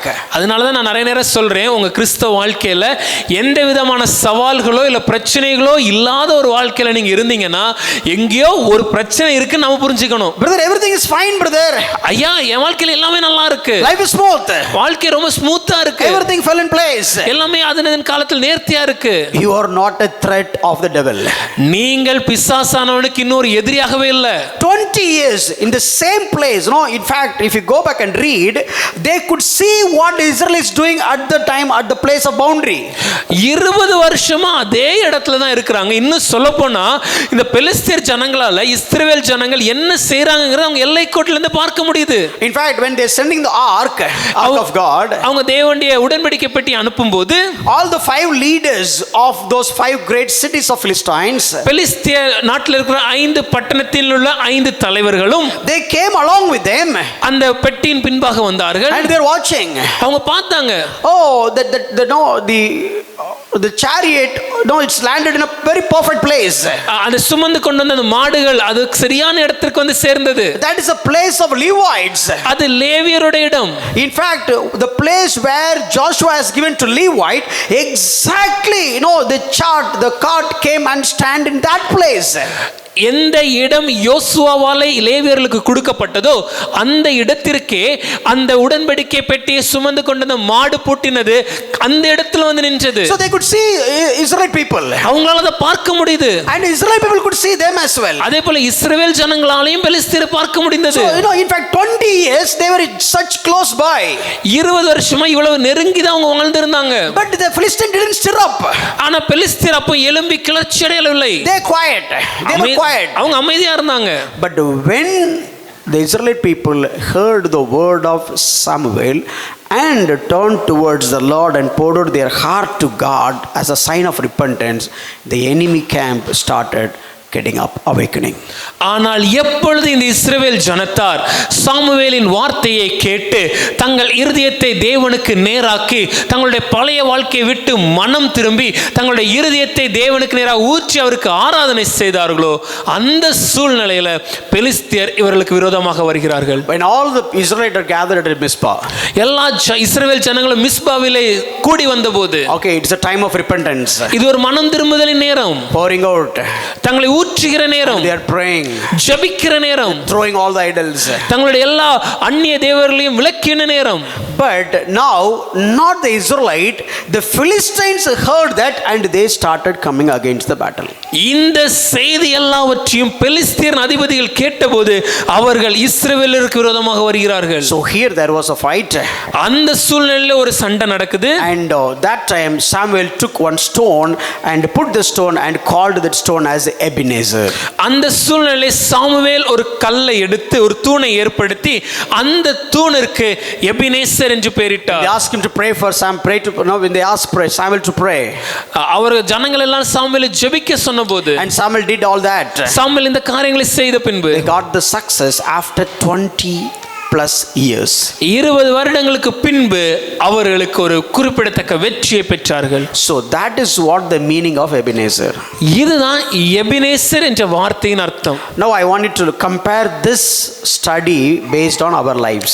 இப்போ நம்ம கற்றுக்கொண்ட இந்த பகுதியை நம்ம வாழ்க்கையோடு நம்ம ஒப்பிட்டு பார்க்க வேண்டும். So first word has come. முதலாவதாக தேவனுடைய வார்த்தை வந்தது. They lost. தோற்று போனார்கள். Presence have come. தேவனுடைய பிரசன்னம் வந்தது. Pastors were there. போதகர்கள் இருந்தார்கள். Still lost. ஆனாலும் தோல்வி. 20 years of oppression. 20 வருடம் அழுத்தப்பட்ட வாழ்க்கை. And even the 20 years the enemy was not awakening. இந்த 20 வருஷமும் எதிராளி சும்மா தான் இருந்தாங்க. So the moment they heard towards the Lord, ஆனால் எப்பொழுது இந்த ஜனங்கள் தேவனுக்கு நேராக திரும்பினார்களோ, enemy was ready for the battle. சத்ருவானவன் அது போருக்கு ஆயத்தமாகி விட்டான். Samuel was praying. சாமுவேல் ஜெபிக்கிறான். And they got a great success. அவர் அற்புதமான வெற்றியை பெற்றார்கள். In fact, we go back and read whatever they lost, they got it back. போய் படிச்சு பாருங்க, அவங்க எதையெல்லாம் இழந்தாங்களோ எல்லாத்தையும் மறுபடியும் பெற்றுக்கொண்டார்கள். In that place was called as Ebenezer. அந்த இடத்திற்கு எபினேசர் என்று You know பெயரிட்டார்கள். what? Exactly this place they lost the battle and they lost the ark of God. அற்புதமான விஷயம் தெரியுமா? இந்த இடத்துல தான் அவங்க முன்னாடி அந்த போர்ல தோற்றாங்க, தேவனுடைய உடன்படிக்கை பற்றி இழந்தும் போனார்கள். ஒரு குறிப்பிட்ட இடத்துல தோத்து உடன்படிக்கை பற்றி இழந்துட்டாங்க. இப்போ அதே குறிப்பிட்ட இடத்துல ஜெயிக்கிறாங்க. அந்த இடத்துக்கு தான் எபினேசர்னு பேர் வைக்கிறாங்க. The same place where they earlier lost the battle and lost the ark of covenant, at the same place now they are having a victory, and to that place they name it as Ebenezer. Let's compare with our life. நம்ம வாழ்க்கையோட ஒப்பிட்டு பார்ப்போமே. So whenever we say okay, what we need to thank, நம்ம சில நேரம் சொல்றோம்ல, நான் எதுக்காக ஜெபிக்கணும்? why I should thank? மன்னிக்கவும், நான் எதற்காக நன்றி சொல்லணும்? Why should I thank? நான் ஏன் நன்றி சொல்ல வேண்டும்? I don't remember anything to thank God. ஐயா, நன்றி சொல்லத்தக்கதாக ஒரு விஷயம் எதுவுமே மனசுல இல்லையே. First let us remember your defeats, number 1. முதலாவதாக நம்முடைய தோல்விகளை நாம் மனதில் கொள்ள வேண்டும். Think about your defeats. நம்ம தோல்விகளை நினைத்து பாருங்கள். So the moment you think and your defeats, நம்ம தோல்விகளை நாம் நினைவு கூறும்போது, let me compare with this incident first. இந்த பகுதியோட ஒப்பிட்டு சொல்றேன். Hopni Pinchas, they are the priest. ஓப்னியும் பினேகாசும் தான் ஆசாரியர்கள். But they have been slain. ஆனால் அவர்கள் கொல்லப்பட்டார்கள். Ark of God has taken away. தேவனுடைய உடன்படிக்கை பெட்டி எடுக்கப்பட்டு போச்சு. And Philistines triumphed. பிலிஸ்தியர்கள் அவங்க எடுத்துக்கொண்டு போனார்கள். So now they recollect all the battle. இப்போ இழந்த எல்லாவற்றையும் அவங்க திரும்ப பெற்றாங்க. Because of that's one thing, one Ebenezer event. இந்த ஒரு எபினேசர் என்ற ஒரு இடத்துல நடந்த சம்பவத்தினாலே. So many times பல நேரம் we don't value what we get because we forget all our defeats. நமக்கு நமக்கு என்ன கொடுக்கப்பட்டிருக்குது, இல்லை நாம் எதை பெற்றுக்கொள்கிறோம் என்பதை நாம் பெருசா ஏன் கருத மாட்டேங்கிறோம்னா நம்முடைய தோல்விகளை நாம் மறந்து விட்டோம். Let me put it in this way. இப்படி சொல்றேனே, Why this passage of Ebenezer being very familiar to every Christians? ஏன் எல்லா கிறிஸ்தவர்களுக்கும் இந்த எபினேசர் என்கிற இந்த பகுதி ரொம்ப நல்லா பரிச்சயமான தெரிஞ்ச பகுதி? Look at the importance. அதோட முக்கியத்துவத்தை பாருங்கள். Forget about Christians. கிறிஸ்தவர்களை விட்டுருங்க. This is a remarkable incident for Israelite people. இஸ்ரவேல் ஜனங்களுக்கு இது மிக குறிப்பிடத்தக்க ஒரு முக்கிய சம்பவம். Because they have lost for 20 plus years. ஏனென்றால் 20 வருடங்களாக அவங்க தோல்வியில இருக்கிறாங்க. And suddenly a success. திடீர்னு ஒரு வெற்றி. So if you want to value the success that you get, you need to remember all your defeats. நமக்கு கிடைக்கப்பட்ட வெற்றியை நாம் பெரிதாக கருதி அதை புரிந்து கொள்ள வேண்டும்னா நமக்கு நடந்த தோல்விகள் என்னன்னு நமக்கு தெரியணும். If you don't remember all your defeats, you will not value the victory that God has given to you. ஐயா, இதுவரைக்கும் நம்ம சந்தித்த தோல்விகள் நமக்கு நினைவிலே இல்லைன்னா தேவன் நமக்கு அருளுகிற வெற்றிகளை நாம பெருசாவே நினைக்க மாட்டோம். See, there were time you were in defeat. நான் ஒரு சில நாட்கள் நம்ம வாழ்க்கையில தோல்விகள் இருந்தோம். How you were? எப்படி நாம இருந்தோம்? How did you feel? எப்படி அப்பொழுது நம்ம வாழ்க்கை இருந்தது? எவ்வளவு அழுதோம்? How much you lamented? எவ்வளவு புலம்பினோம்? How much you looking for help? எவ்வளவு ஒரு உதவி கிடைக்காதான்னு எதிர்பார்த்தோம். There was a time, okay, I don't have a job. ஒரு நாள் எனக்கு ஒரு வேலை இல்லாம இருந்தேன். I went for every interview. ஒவ்வொரு நேர்முக தேர்வுக்கு செல்லும் போதும் Everywhere I got failed. எல்லா இடங்களிலும் தோல்வி. Everywhere I got rejection. எல்லா இடங்களிலும் புறக்கணிப்பு. I was crying. அழுதேன். I was worrying. கவலைப்பட்டேன். But one day I got a job. ஒரு நாள் வேலை கிடைக்குது. I got settled. நான் வாழ்க்கையில செட்டில் ஆயிட்டேன். But now I should not look at the job right now. I should look at all my defeats. இப்போ எனக்கு கிடைக்கப்பட்ட இந்த வேலையை நான் பார்ப்பதை விடவும் நான் எங்கெல்லாம் தோல்வி அடைந்தேனோ அதெல்லாம் நான் நினைத்து பார்க்கும்போது எவ்வளவு நாள் வேலை எல்லாம் அலைஞ்சிக்கிட்டு இருந்தேன் அதை நினைக்கும் பொழுது இன்னைக்கு இந்த வேலையை நினைச்சு நான் ஆண்டவருக்கு நன்றி சொல்லுவேன். How many days I was struggling and I was lamenting without a job, but today I have a job, and remembering that I'll start thanking the Lord.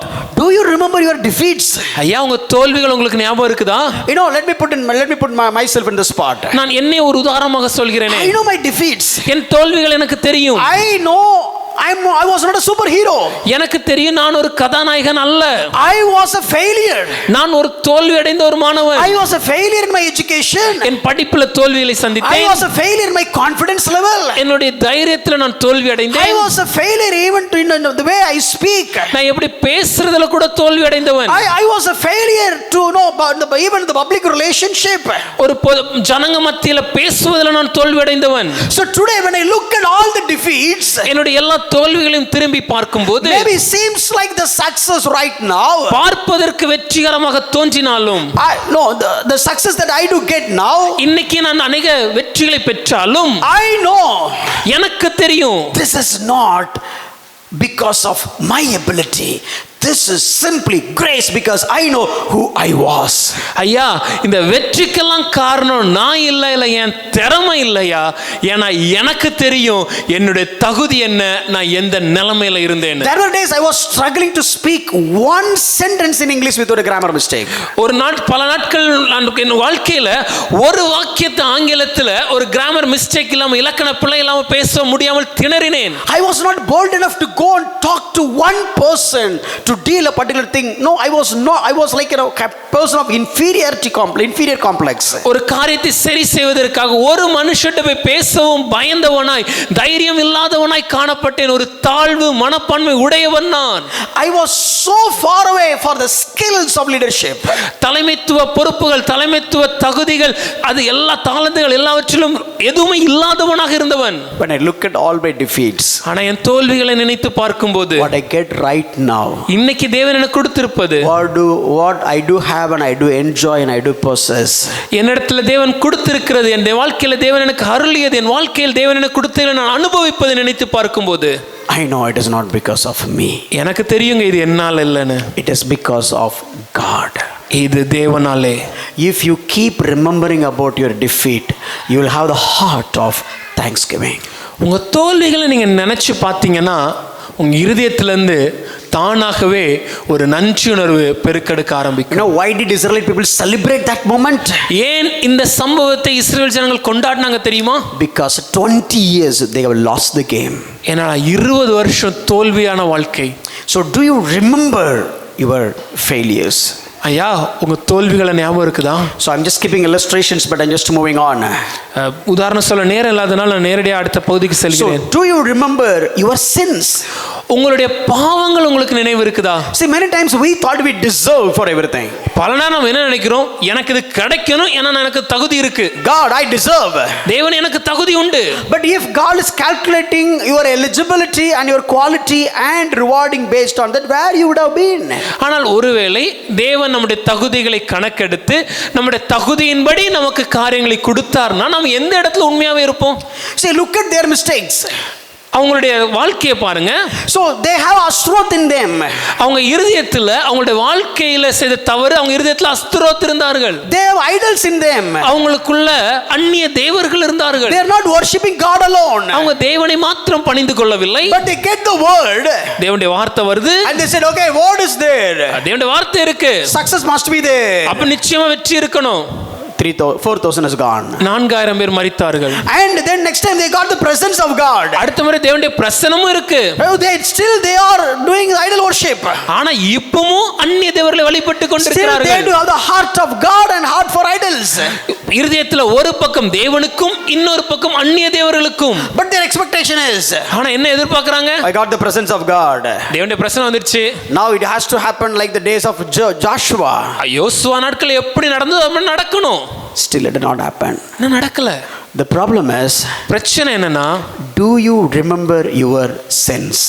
உங்களுடைய பாவங்கள் உங்களுக்கு நினைவு இருக்கிறதா? The moment they repent, அவங்க மனம் திரும்பின உடனே, the moment they poured out, தங்கள் இருதயத்தை ஊற்றிய கணமே, the moment they turned towards God, தேவனுக்கு நேராக திரும்பும்போது they got the success. வெற்றியை பெற்றார்கள். No, many sins we have done against God. நம் வாழ்க்கையில தேவனுக்கு விரோதமாக அநேக பாவங்களை செய்திருக்கிறோம். Still God didn't take away all the blessings that he has given. ஆனாலும் தேவன் அவர் அருளி ஆசீர்வாதங்களை நம்ம வாழ்க்கையில இருந்து எடுத்து விடவில்லை. So whenever you're going for the work, நம்ம வேலைக்கு செல்லும்போது you will sign a lot of documents. அநேக ஆவணங்களை நம்மள கையெழுத்து சொல்லுவாங்க. You will not even read, but you will sign it. வாசிக்காமலே நம்ம அப்படி கையெழுத்து விட்டுருவோம். But that documents has all the legal criteria and they can send you at any point of time. அந்த எல்லா ஆவணங்களிலும் சட்டப்பூர்வமாக என்னென்ன காரியங்கள் இருக்குதோ அதில் சட்ட விதிகள்லாம் இருக்கும். அவங்க நினைச்சா அந்த நிறுவனம் நம்மளை எப்போனாலும் வேலையை விட்டு அனுப்பலாம். In the same way, அதே போல when God has just bring us into this kingdom, தேவன் நம்மை அவருடைய ராஜ்யத்திற்குள்ளாக வரவழைத்த போது, we have signed so many criteria. நாமளும் அநேக காரியங்களை கையப்பட்டிருக்கோம். Oh Lord, you are my God. தேவனே நீரே என் ஆண்டவர், I will worship you. நான் உம்மை ஆராதிப்பேன். You are my savior. நீரே என் இரட்சகர். I am your slave. நான் உம்முடைய அடிமை. I'll be faithful. நான் உமக்கு உண்மையா இருப்பேன். I'll obey. உமக்கு கீழ்ப்படிவேன். I'll read the word. தேவனுடைய வார்த்தையை வாசிப்பேன். I'll study the word. தேவனுடைய வார்த்தையை தியானிப்பேன். I'll obey the word. தேவனுடைய வார்த்தைக்கு கீழ்ப்படிவேன். I'll go for worship. நான் உம்மை ஆராதிப்பேன். You'll tell all these things. இது எல்லாத்தையும் சொல்லி இருப்போம். But when you come to God, ஆனா தேவனிடத்துல வரும்போது there are many areas we miss.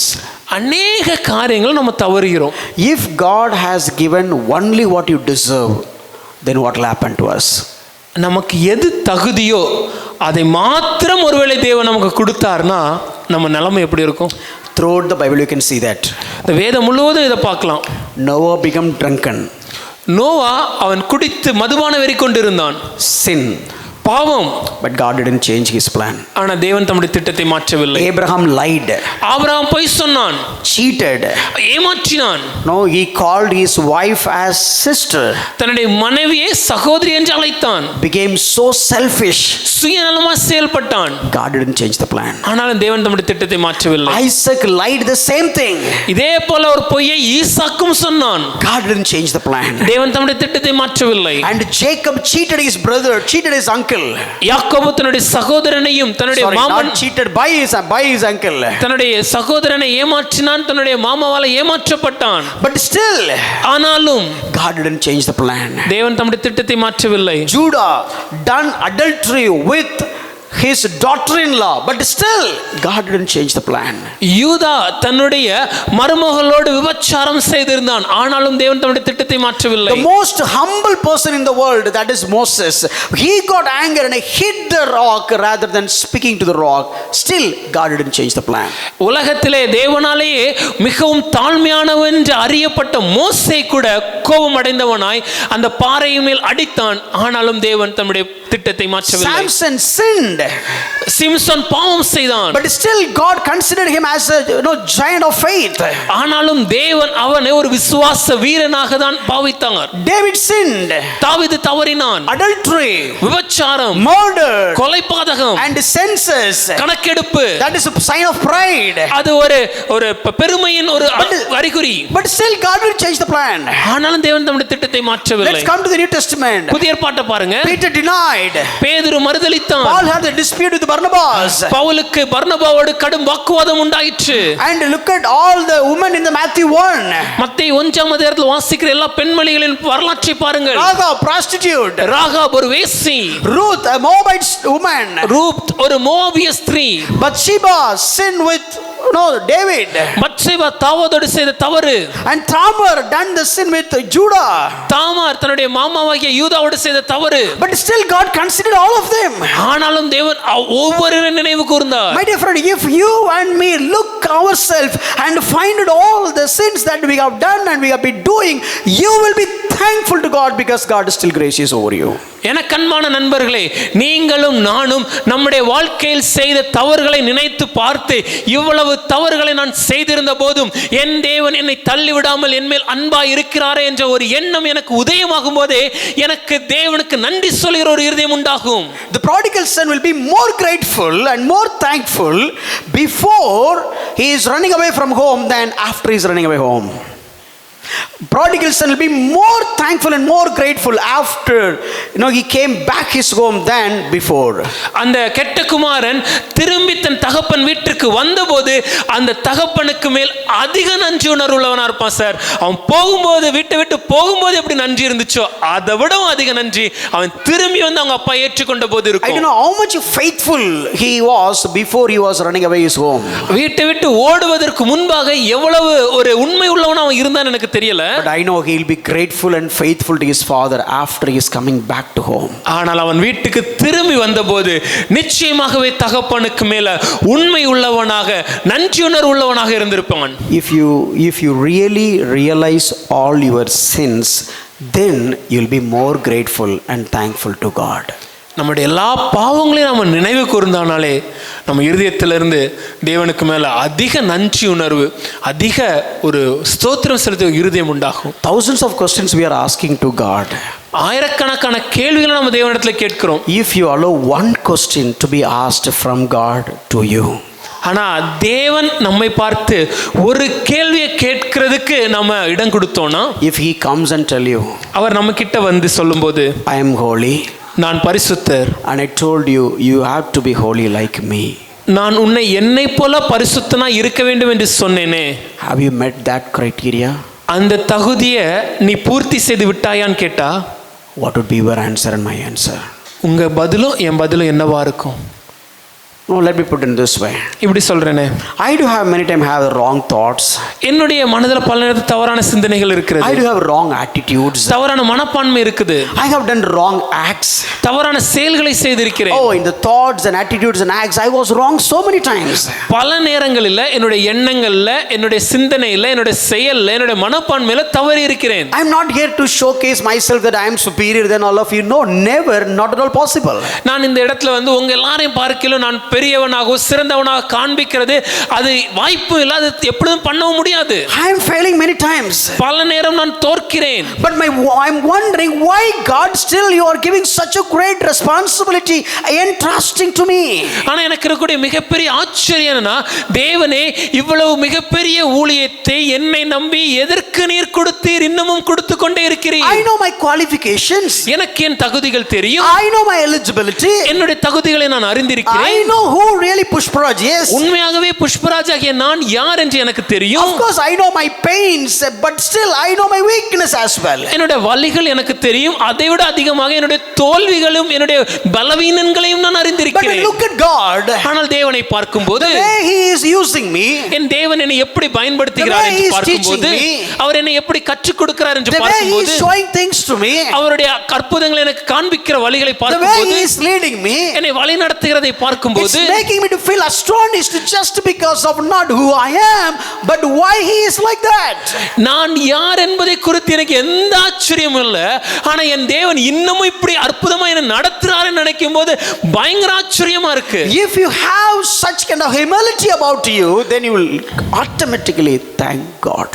உங்களை குறித்து இப்படிப்பட்ட ஒரு தாழ்மையான உணர்வு உங்களுக்கு இருந்துச்சுன்னா உடனடியாகவே தானாகவே நீங்க தேவனுக்கு நன்றி சொல்ல ஆரம்பிப்பீங்க. Can you raise your hand if I say, okay, if you have not sinned for last 1 week, raise your hands. Nobody will be able to raise our hands. கடந்த ஒரு வாரம் முழுவதும் நான் எந்த பாவமும் செய்யல, அப்படி இருந்தா மட்டும் கரங்களை உயர்த்துங்கன்னு சொன்னா நம்ம யாராலுமே கரங்களை உயர்த்த முடியாது. So there is no big sin, there is no small sin. பெரிய பாவம் சின்ன பாவம் அப்படிலாம் எதுவும் இல்ல. If you do in your thoughts or if you do in your acts, both are same when it comes to heaven.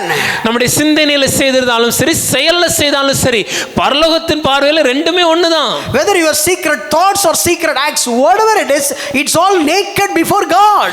நம்முடைய அந்தரங்க எண்ணங்களாக இருந்தாலும் சரி, இல்ல அந்தரங்க செயல்களாக இருந்தாலும் சரி, தேவனுக்கு முன்பாக எல்லாம் வெளியரங்கமாக இருக்கிறது. Still you are calling him Abba Father. ஆனால் அவர் அப்பா பிதாவே அழைக்கிறோமே.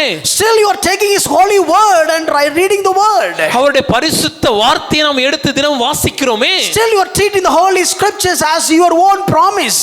இந்த பரிசுத்த வேதாகமத்தின் வார்த்தைகளை நம்முடைய வாக்குத்தத்தமாக எடுக்கிறோமே. And still you are knelt down and praying and calling him with all your rights. நாம் முழங்கால் படிட்டு எல்லா விதமான தைரியத்தோடும் அவரை அழைக்கிறோமே. The sins that you and me do against God, if we do the same kind of sin with our parents, would you go boldly and ask the way you ask God? நாம் தேவனுக்கு விரோதமாக என்னென்ன தவறுகளையும் பாவங்களையும் செய்கிறோமோ, இதே பாவங்களை நம்மளுடைய அப்பா அம்மாவுக்கு முன்பாக இந்த உலகத்தில் இருக்கிற நம்முடைய தகப்பனாருக்கும் தங்கையாருக்கும் விரோதமாக நான் செய்தோம்னா எப்படி திரும்ப தேவனிடத்துல தைரியமா போறோமோ அதே தைரியத்தோட நம்ம பெற்றோரிடத்துல போக முடியுமா?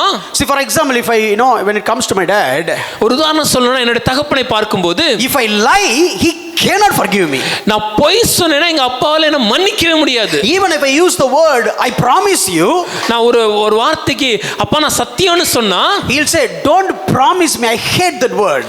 சத்தியம்னு சொல்லாத, எனக்கு அந்த வார்த்தை பிடிக்காது. Which means if you're telling something to me, that must be truth. அதுக்கு அவர் என்ன சொல்ல வராருன்னா, நீ என்கிட்ட என்ன சொன்னாலும் அது நிச்சயமா உண்மையா தான் இருக்கணும். If you say I promise and say you, which means all the other things are what? இப்போ நீ சத்தியம்னு சொல்லி இதை மேம்படுத்தி சொன்னா இதுவரைக்கும் சொன்ன மற்ற விஷயம் என்னாச்சு? And if I lie, he'll hate me. நான் பொய் சொன்னேன்னா எங்க அப்பா என்ன வெறுப்பாரு. And more than that, அதுக்கு மேலாக if I speak one word against his saying, that's it, that's gone. அவருடைய வார்த்தைக்கு மாறான ஒரு வார்த்தை சொல்லிட்டேன்னா அவ்வளவுதான் முடிஞ்சது. Whether it is right or not, that's the secondary. அது சரியா தப்பாங்கிறது அடுத்த விஷயம். I simply accept what he says. அவர் என்ன சொன்னாலும் அப்படியே If ஏற்றுக்கொள்வேன். I speak one word against, ஒரு வார்த்தை மாத்தி பேசினேன்னா I cannot have a good relationship with him for many days. அநேக நாட்களுக்கு அதன் பின்பு அவரோட ஒரு நல்ல உறவு எனக்கு இருக்க முடியாது. I cannot even imagine that. அதனால யோசிக்க கூட முடியாது. In that same way, அதே போல this is just a mortal worldly father. உலகத்துல காணப்படுற ஒரு மனிதனாகிய ஒரு தகப்பனார். And let me put it in this way, இப்படி and சொல்றேனே, he is also a father of evil. இன்னும் சொல்ல போனா ஒரு பொல்லாத தகப்பன் தான். That is how Bible says. அப்படிதான் வேதம் அவரை அழைக்கிறது. My good father, even compared to my heavenly father, he is evil. என்னுடைய மிகவும் நல்ல தகப்பனார் பரலோகத்தின் தரவரிசையில பார்க்கும்போது அவர் பொல்லாத தகப்பன் தான். If that evil father treated me like this, இந்த பொல்லாத தகப்பனே என்னை இப்படி நடத்தினார் my என்றால் heavenly father என்னுடைய பரலோகத்தின் பிதா has so many things he literally disgusting and hates it. அநேக காரியங்கள் நான் செய்தது அவருக்கு விரோதமாக அருவருக்கத்தக்க காரியங்களாக இருக்கிறது. Many times he detests certain things and I have that habit. bit of it. என் தேவன் எதெல்லாம் அருவருக்கிறாரோ அந்த காரியங்கள் என் வாழ்க்கையில் இருக்கு. For example, haughty eyes, he detests it. மேட்டின்மையான கண்கள் என் தேவனுக்கு அருவருப்பானது. Many times I have pride. ஆனா பல நேரங்கள் என் வாழ்க்கையில் எனக்கு பெருமை இருக்கு. I have haughty eyes. மேட்டின்மையான கண் இருக்கு. So if I do something with respect to this father which he detests, I cannot have a good relationship with him. இந்த உலகத்துல காணப்படுற பொல்லாத தகப்பனுக்கு விரோதமா அவருக்கு பிரியமில்லாத ஒரு காரியத்தை நான் செய்தேன் என்றால் அவரோடு எனக்கு ஒரு சரியான உறவு முறை இருப்பது முடியாத காரியம். But ஆனால் so many times I am missing the mark from heavenly father. பரலோக பிதாவின் அளவின்படி அநேக முறை நான் தவறுகிறேன். But still I am just going to his presence as if nothing had happened. ஆனால் எதுவுமே நடக்காத மாதிரி அவருடைய சன்னிதானத்துக்கு சென்று அவருக்கு முன்னாடி நிற்கிறேன். எங்கள் அப்பாட்ட சண்டை போட்டு சண்டை போட வாய்ப்பே இல்லை.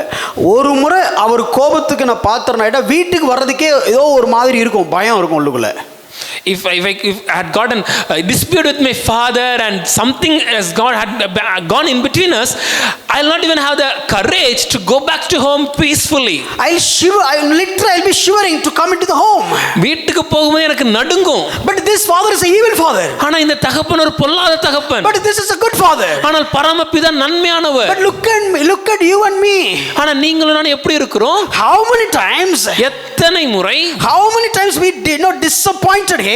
எத்தனையோ முறை அவரை நாம் ஏமாற்றின போதும். How many times we are doing simply things which he hates, but still we are coming to the presence and we are worshiping him, not just singing and praying and all these things.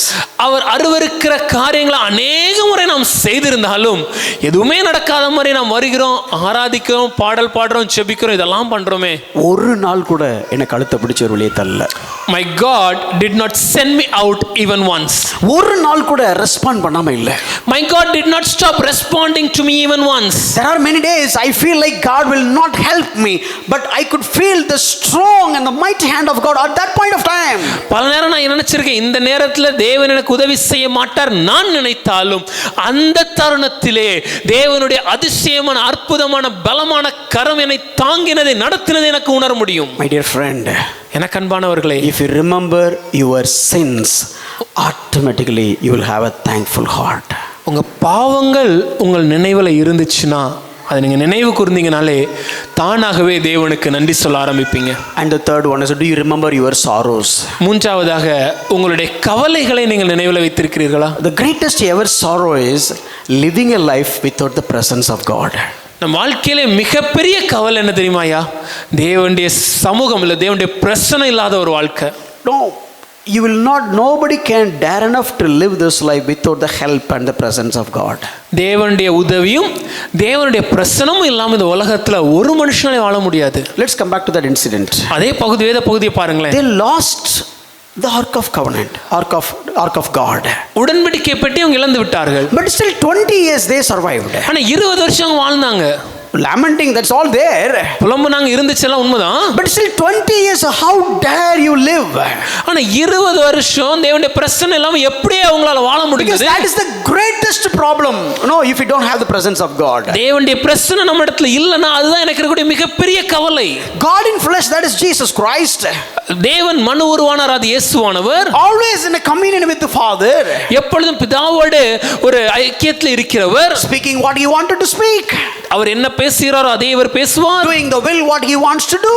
அவருடைய சித்தத்தை இவர் செய்கிறவராக இருக்கிறார். And seeing what he does and he is doing here. பிதா எதை செய்கிறாரோ அதை பார்த்து அதே இந்த உலகத்தில் செய்கிறார். And his will like his food. அவருடைய சித்தமே என்னுடைய உணவாக இருக்கிறது. But when he was on the cross, ஆனா சிலுவையில் அவர் இருக்கும்போது in Matthew 27:46, மத்தேயு 27ஆம் அதிகாரம் 46வது வசனம், he said, my God, why thou forsaken me? அவர் சொன்ன காரியம், என் தேவனே ஏன் என்னை கைவிட்டீர்? Because the greatest ever sorrow is I don't have the connection. ஏன்னா அங்க காணப்பட்ட மிகப்பெரிய கவலை என்னவென்றால் தேவனுக்கும் அவருக்கு இடையே ஐக்கியம் துண்டிக்கப்பட்டது. If there is no God, then there must be an idol in our life.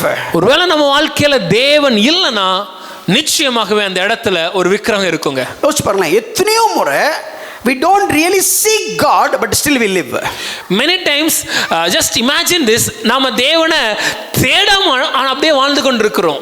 Whenever you don't seek God, you please understand there must be something else in the place of God in your life. ஒருவேளை நீங்கள் தேவனை தேடலாமல் இருக்கிறீங்கன்னா கொஞ்சம் யோசிச்சு பார்த்தீங்கன்னா நீங்கள் எந்த இடத்துல தேவனை தேடலையோ அந்த இடத்துல வேற ஏதோ ஒரு காரியம் இருக்கும். வேற ஏதோ ஒருத்தர் கடவுள் இடத்துல இருப்பாரு. Somebody else would have occupied the place of God. If you are not giving right place to God, then you are giving God's place to something else. தேவனுக்கு கொடுக்க வேண்டிய சரியான இடத்தை தேவனுக்கு கொடுக்கவில்லை என்றால் தேவனுக்கு கொடுக்க வேண்டிய இடத்தை வேறு யாருக்கோ கொடுத்து விட்டோம் என்று அர்த்தம். அதை விட greatest sorrow எதுவுமே இல்லை. There is no greater sorrow than that. Israel people lamented because of sorrow because they don't have the presence. இஸ்ரவேல் ஜனங்கள் புலம்புனாங்க, ஏன்னா அவங்களுக்கு ஒரு கவலை, தேவனுடைய மகிமை இல்லையே. And Jesus was crying out, Eli Eli lama sabachthani, just because of he doesn't have the connection with the Father. இயேசுவானவர் பிதாவுடன் அந்த ஐக்கியம் துண்டிக்கப்பட்டது நிமித்தமாக கதறினார், என் தேவனே ஏன் என்னை கைவிட்டீர். That is the greatest sorrow. அதான் மிகப்பெரிய கவலை. பட் நமக்கு எப்படி தெரியுமா? But what about us? நமக்கு அதெல்லாம் சாதாரண விஷயம். We don't even take it as a big thing. நினைச்சா ஜெபிப்போம். When we think we want to pray, we and pray. if we feel comfortable, we will read word. படிக்கணும்னு சௌரியமா இருந்துச்சுனா வேதத்தை படிப்போம். And even if we feel comfortable, we come to church. சரியா சௌரியமா இருந்தா சபைக்கு வருவோம். And if we want to worship, we will worship. ஆராதிக்க தோணுச்சுனா ஆராதிப்போம். We don't even feel it as a sorrow. இது ஒரு கவலையாவே நம்ம நினைக்கிறது இல்ல. But still, ஆனாலும் he is always available for you. அவர் எப்பொழுதும் நம் பட்சத்துல நமக்காக இருக்கிறார். Not just last 1 year. கடந்த ஒரு வருஷம் இல்லையா? Throughout your life, உங்க வாழ்நாள் முழுவதுமே there were many days. அநேக நாட்கள் You didn't see him. நீங்க அவரை தேடல. You didn't seek him. நீங்க அவரை தேடி வரல. You didn't look for him. நீங்க அவரை நாடி தேடல. You didn't read his word. அவருடைய வார்த்தையை வாசிக்கல. You didn't even pray. ஜெபிக்கல. You didn't spend time in his presence. அவரோட அவருடைய சமூகத்துல நேரத்தை செலவிடவில்லை. You don't even feel the presence of God. அவருடைய பிரசன்னம்னா என்னங்கறத ஒரு எண்ணமே இல்லாம You never been there in the gathering. இந்த சபையா கூடி வரதுல நம்ம விட்டு விட்டோம். You never even asked for something to him. எந்த காரியத்தை குறித்து அவர்ட்ட கேக்குறதே இல்ல. There were many days you don't even remember about God. தேவனை குறித்து நாம் மறந்து நிறைய நாட்கள் காணப்படுறோம். But still he never forgets you. ஆனாலும் அவர் நம்மை மறப்பதில்லை. Still he has never leave you and never forsake you. அவர் நம்மை ஒரு நாளும் விட்டு விடுவதும் இல்லை, நம்மை விட்டு விலகுவதும் இல்லை. If we don't call a friend and talk to a friend on a regular basis, ஒருவேளை நமக்கு ஒரு நண்பர் இருக்காரு, தொடர்ச்சியாக அடிக்கடி அவரோட ஃபோன் பண்ணி நீங்க பேசலனா, we don't talk to him for a few months, ஒரு பல மாதங்களாக அவரோட நீங்க உரையாடலனா, and if that guy has changed his mobile, அந்த மனிதர் தன்னுடைய மொபைல் நம்பரை மாத்திட்டா, your number will not be there with him. உங்க நம்பர் கூட அவர்ட்ட இருக்காது. And if you call him and said, okay, hey, this is me, ஒருவேளை ஃபோன் பண்ணிட்டு ஏப்பா நான் பேசுறேன் அப்படி சொன்னீங்கன்னா, hey, sorry, I forgot, நான் மறந்துட்டேன்பா, since it's been a long time, அநேக நாள் ஆயிடுச்சுல, how things going on, ரொம்ப நாள் ஆயிடுச்சு, எப்படி போயிட்டு இருக்கு.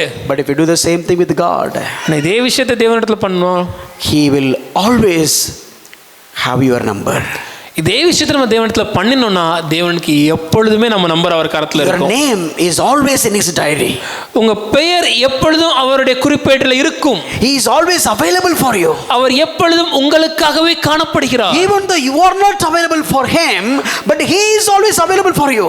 பல நேரம் நாம் தேவனுக்கு முன்பாக நாம இல்லாவிட்டாலும் தேவன் நமக்காக எப்பொழுதுமே காணப்படுகிறார். The other pagan religion, they are going and knocking the door of God. மற்ற மதத்தை பார்க்கும்போது ஜனங்கள் தேவனை அறியாத புறமதத்தார் தேவன் அறியப்பட்ட அந்த தேவர்களை போய் கதவை தட்டுறாங்க. Here they are going and knocking. அவங்க போய் தேவனை தேடுறாங்க. When it comes to you and me, church, ஆனா நீங்களும் நானுமாகிய சபையே, God is coming knocking our door. தேவன் வந்து நம்முடைய கதவை தட்டுகிறார். If you understand this one thing, இந்த ஒரு விஷயம் நமக்கு புரிஞ்சதுனாலே you cannot stop thanking him. நம்மளால தேவனுக்கு நன்றி சொல்லாம இருக்க முடியாது. I ask you, in the last 1 year, I never missed my devotion. If you are like that, raise your hands. Nobody will be able to raise your hands. If you are here, I thank God for you. Even I cannot do that. ஒருவேளை கடந்த ஒரு வருடம் முழுவதும் நான் ஒரு நாளும் என்னுடைய தேவனுடைய தியான பகுதியை நான் விட்டுவிடவே இல்லை, மிஸ் பண்ணவே இல்லைன்னு சொல்லணும்னா நம்மளால கரங்களை உயர்த்தி சொல்ல முடியாது. ஒருவேளை நீங்கள் அப்படி இருந்தீங்கன்னா உங்களுக்காக நான் தேவனுக்கு நன்றி சொல்கிறேன். என்னால் கூட அப்படி கரங்களை உயர்த்த முடியாது.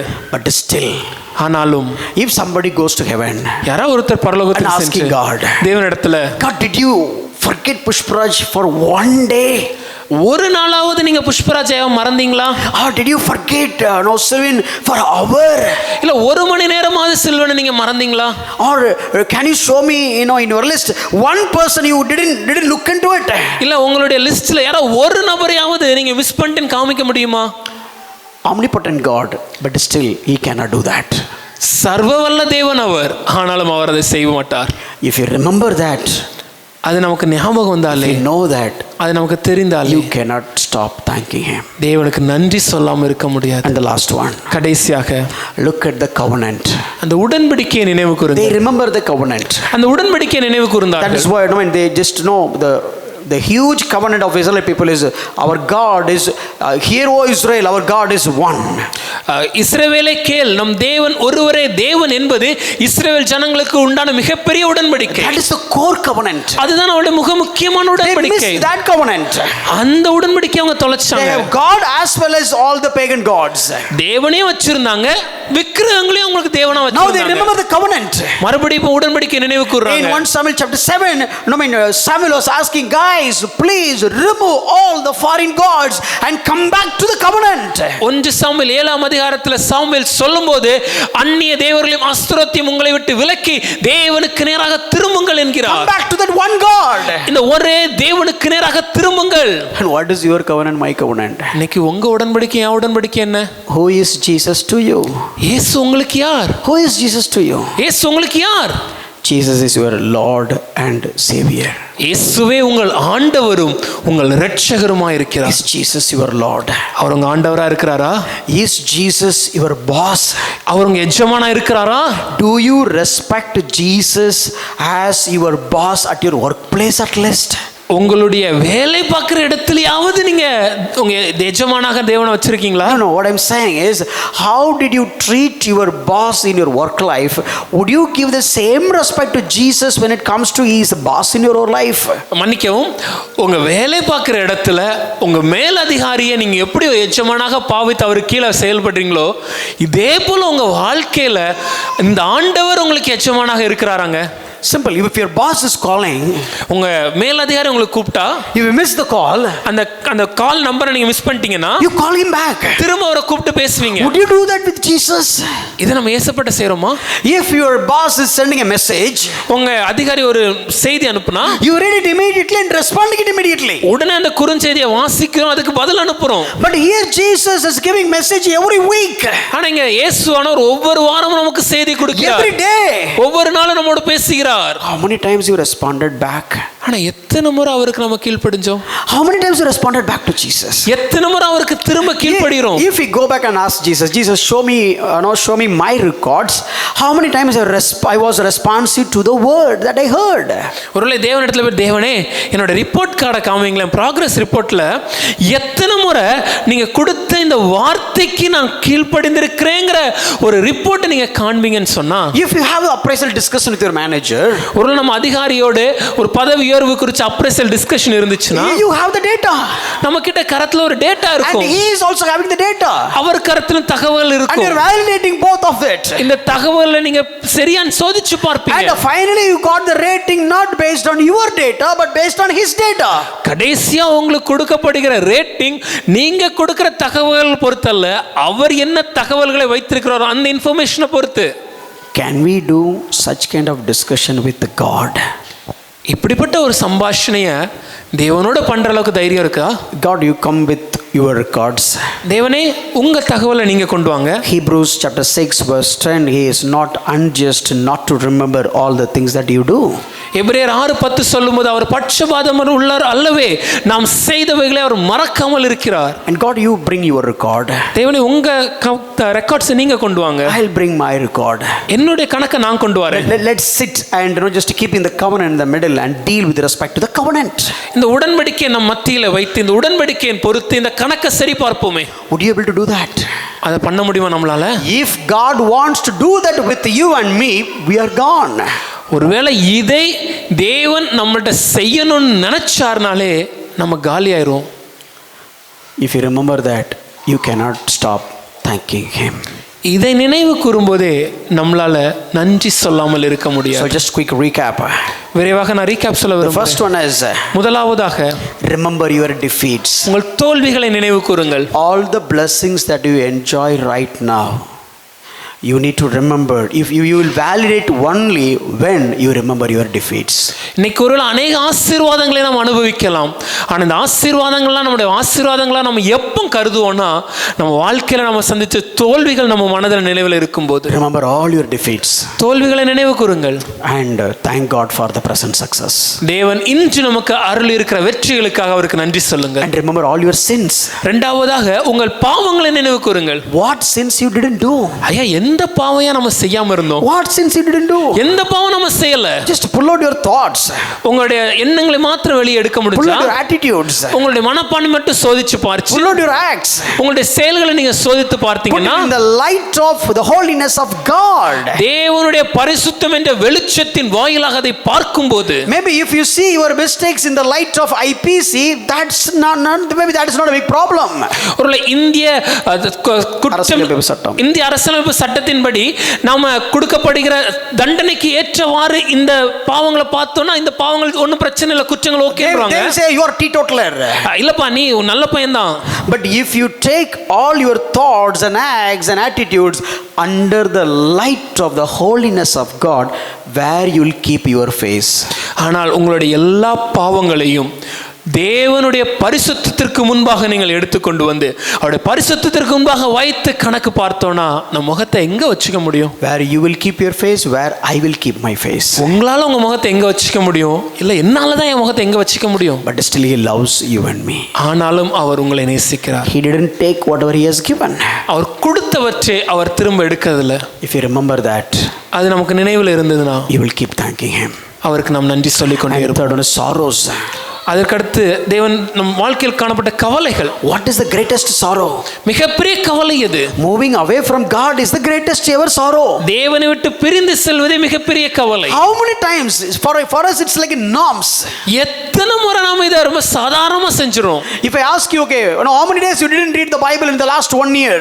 ஒருவேளை உங்கள்கிட்ட கடந்த ஒரு வருடம் நீங்க எத்தனை நாள் வேதம் படிக்காம இருந்தீங்கன்னு கேட்டா, how many days you didn't pray for the last 1 year? இல்ல கடந்த ஒரு வருடம் எத்தனை நாள் நீங்கள் ஜெபிக்காம இருந்தீர்கள்? Or give me a list. At least you have sit and think and meditate and pray for more than 2 hours. At least how many times you done it for 1 year? இல்ல கடந்த ஒரு வருடம் தினமும் நான் குறைந்தது 2 மணி நேரமாவது அவருடைய சமூகத்துல உட்கார்ந்து வேதத்தை தியானித்து அவரோடு நான் ஜெபிக்கிற உறவாடுகிறேன் சொல்ல முடிகிற ஒரு கணக்கு இருக்கான்னு கேட்டா, தினமும் இல்ல.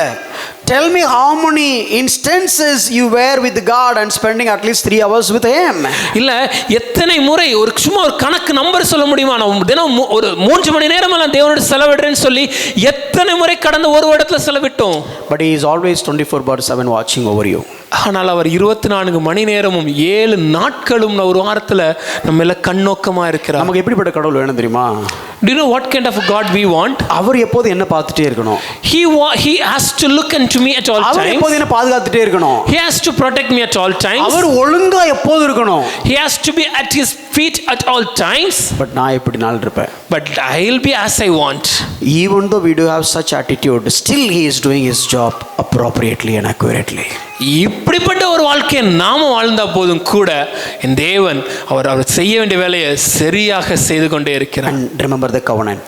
அந்த உடன்படிக்கையை நினைவு கூறுங்கள். Remember the covenant. உடன்படிக்கையை நினைவு கூறுங்கள். What did you say to Jesus before accepting him? இயேசுவை நீங்க ஏற்றுக்கொள்ளும் முன்பாக நீங்க என்ன சொன்னீங்க? You said you are my Lord. ஐயா நீரே நீர் ஆண்டவர். You are my God. நீரே என் தேவன். You are my savior. நீரே என் இரட்சகர். And we are singing songs all in all. நீரே எனக்கு எல்லாம் நீரே எல்லாம் பாட்டு பாடுறோம். உமக்காக நான் வாழ்வேன். You are my master. நீரே என் எஜமான். Oh, is it so? உண்மையாகவா? When was the last time you treat him like that?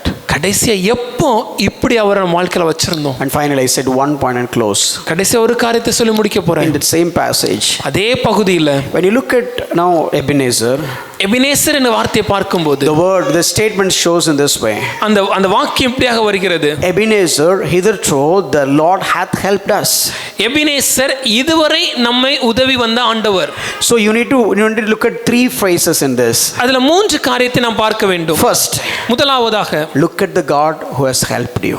நமக்கு உதவி செய்த கர்த்தர் யாருன்னு பார்க்கணும். Look at the God who has helped you. நமக்கு உதவி செய்த கர்த்தர் யார்? Not an MLA. ஐயா, அது ஒரு எம்எல்ஏ அல்ல, not a MP, இல்ல ஒரு பாராளுமன்ற மந்திரி அல்ல, not a friend, இல்ல நண்பர் அல்ல, not somebody. இல்ல யாரோ ஒரு மனிதர் அல்ல. Why God has to come and help you? ஏன் தேவன் வந்து எனக்கு உதவ வேண்டும்? Are you such a great person so that God has to come to you? நான் அவ்வளவு ரொம்ப பெரிய ஆளா தேவனே வந்து எனக்கு உதவுவதற்கு? Sir, maybe some man can come and help me. ஐயா, ஒரு மனுஷன் வந்து எனக்கு உதவலாம். Who am I to God to come and help me? ஆனால் தேவன் வந்து எனக்கு உதவுவதற்கு நான் எம்மாத்திரம்? Can you call the CM cell and ask CM please come and help me? நீங்க சிஎம் செல்லுக்கு கால் பண்ணிட்டு சிஎம் சார் நீங்க வந்து எனக்கு உதவி செய்யுங்கன்னு சொல்ல முடியுமா? Or would you do that? இல்ல அவர்தான் செய்வாரா? But how much bold you are asking God to help you every now and then? ஆனால் எவ்வளவு தைரியமாக தேவனிடத்தில் தேவனே எனக்கு உதவி செய்யுங்கன்னு அடிக்கடி சொல்கிறோம். You're simply calling God come and help me. தேவன் எனக்கு உதவுங்க நாம் தேவனிடத்தில் சொல்கிறோம். And he is also just like that coming and help you. அவரும் ஒவ்வொரு முறை வந்து நமக்கு உதவுகிறார். Why? ஏன்? ஏன்? Why God has to come and help you? எதற்காக தேவன் வந்து எனக்கு உதவ வேண்டும்? God values you that much. ஏனென்றால் தேவன் என்னை அவ்வளவாக நேசிக்கிறார். Nobody has valued you that much. இவ்வளவு விசேஷமாக என்ன வேற யாருமே பார்த்ததில்லை. The government official has not valued that much. இந்த அரசாங்கம் என்ன அவ்வளவு விசேஷமா பார்க்கல. Can you call a collector and saying that collector can you please I am in a deep trouble, can you please come and meet me and help me? Would the collector come and meet you? இல்ல உங்களால நினைச்சு பார்க்க முடியுதா? Collector phone பண்ணி collector அவர்களே நான் ஒரு இக்கட்டான சூழ்நிலை மாட்டிக்கிட்டேன், நீங்க வந்து எனக்கு உதவுங்கன்னு சொல்ல முடியுமா? இல்ல அப்படி சொன்னாதான் அவரால வர முடியுமா? ஆனா God மட்டும் கூப்பிட முடியுது. But we are able to call unto God. You are simply calling God I am in a need of help. தேவனே நான் ஒரு இக்கட்டான சமயத்துல இருக்கிறேன். God come. நீங்க வாங்க. God said okay go and call your collector. தேவன் ஒருவேளை போய் கலெக்டர் கூப்பிடுப்பான்னு சொன்னா go and call your police officer. இல்ல போய் போலீஸ் அதிகாரி கூப்பிடுன்னு சொன்னா அவங்க வர மாட்டாங்க. No sir, they will not come. Oh, nobody is valuing you as God has valuing you. தேவன் உங்களை விசேஷவனாக பார்க்கிற விதமாக வேற யாருமே பார்க்கிறதில்லை. You need to take this doctrine with you. இந்த சத்தியத்தை உங்க மனதில் எடுத்துக்கொள்ளுங்கள். When you look at எபினேசரை நீங்கள் நினைவு Ebenezer, hitherto the Lord hath helped us. இம்மட்டும் கர்த்தர் எங்களுக்கு உதவி செய்தார். Who helped you? யார் உதவியது? God. தேவன். God helped me. தேவன் உதவினார். I am so important to God. நான் தேவனுக்கு ரொம்ப முக்கியம். I am so valuable to God. நான் தேவனுடைய பார்வையில அரிதானவன். An MLA will not come, my friend will not come, my relative will not come, but God has come. ஐயா, MLA வராம இருக்கலாம், நண்பன் வராம இருக்கலாம், உறவினர் வராம இருக்கலாம், ஆனா என் தேவன் எனக்காக வந்தார். That is first aspect. அது முதலாவது காரியம். And the second aspect, இரண்டாவது hitherto. இம்மட்டும். Hitherto இம்மட்டும் means what? என்ன அர்த்தம்? All the life that you have lived, இதுவரை நான் வாழ்ந்த என்னுடைய வாழ்க்கை, all success that you have got, நான் பெற்றுக்கொண்ட எல்லா வெற்றிகள், all that you have earned, நான் சம்பாதித்த எல்லாவற்றையும், all that you have possessed, நான் பெற்றுக்கொண்ட எல்லா பொருளுடைமைகள், all that you have enjoyed, நான் அனுபவித்த எல்லா காரியங்கள், is all coming from God. எல்லாமே தேவனிடத்துல இருந்து வந்தது. It is not because of who you are or what you have. அது நீங்க யாரோ இல்ல உங்களிடத்துல என்ன இருக்கோ என்பதை குறித்த காரியம் இல்லை. No, there was no king. ராஜா இல்லாம இருந்தனால, there was no judge. நியாயாதிபதி இல்லாமல் இருந்தனால, properly there was no armbearers or the army. இல்ல ஒரு தேறின ஒரு படையோ இல்ல படை வீரர்களோ இல்லாமல் இருந்த காலம். But still Israel people were there. ஆனால் இஸ்ரவேல் ஜனங்கள் இருந்தார்கள். And still now they are here. இப்பவும் இருக்கிறாங்க. They were and they are and they will be. அவங்க இருந்தாங்க, இருக்கிறாங்க, இனியும் இருப்பாங்க. Why? ஏன்?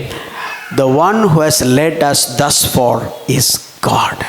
இம்மட்டும் எம்மை நடத்தி வந்தது தேவன். It is not because of my ability. அது என் தகுதினால இல்ல. It is not because of my quality. இல்ல என் திறமைனால இல்ல. It is not because of my talent. இல்ல என் தாளந்துனால இல்ல. It is not because of my anything. இல்ல என்னோட எதுனாலயுமே இல்ல. That will bring the humility in your heart. இந்த எண்ணம் எனக்கு இருதயத்துல தாழ்மையை கொண்டு வரும். Thus far இம்மட்டும் God led me. தேவனை நடத்தினார். And the third one, மூன்றாவது, look at the futuristic. எதிர்காலத்தை பாருங்க. When it say இதுவரை, hitherto When it says hitherto, which means you have the rest of the journey.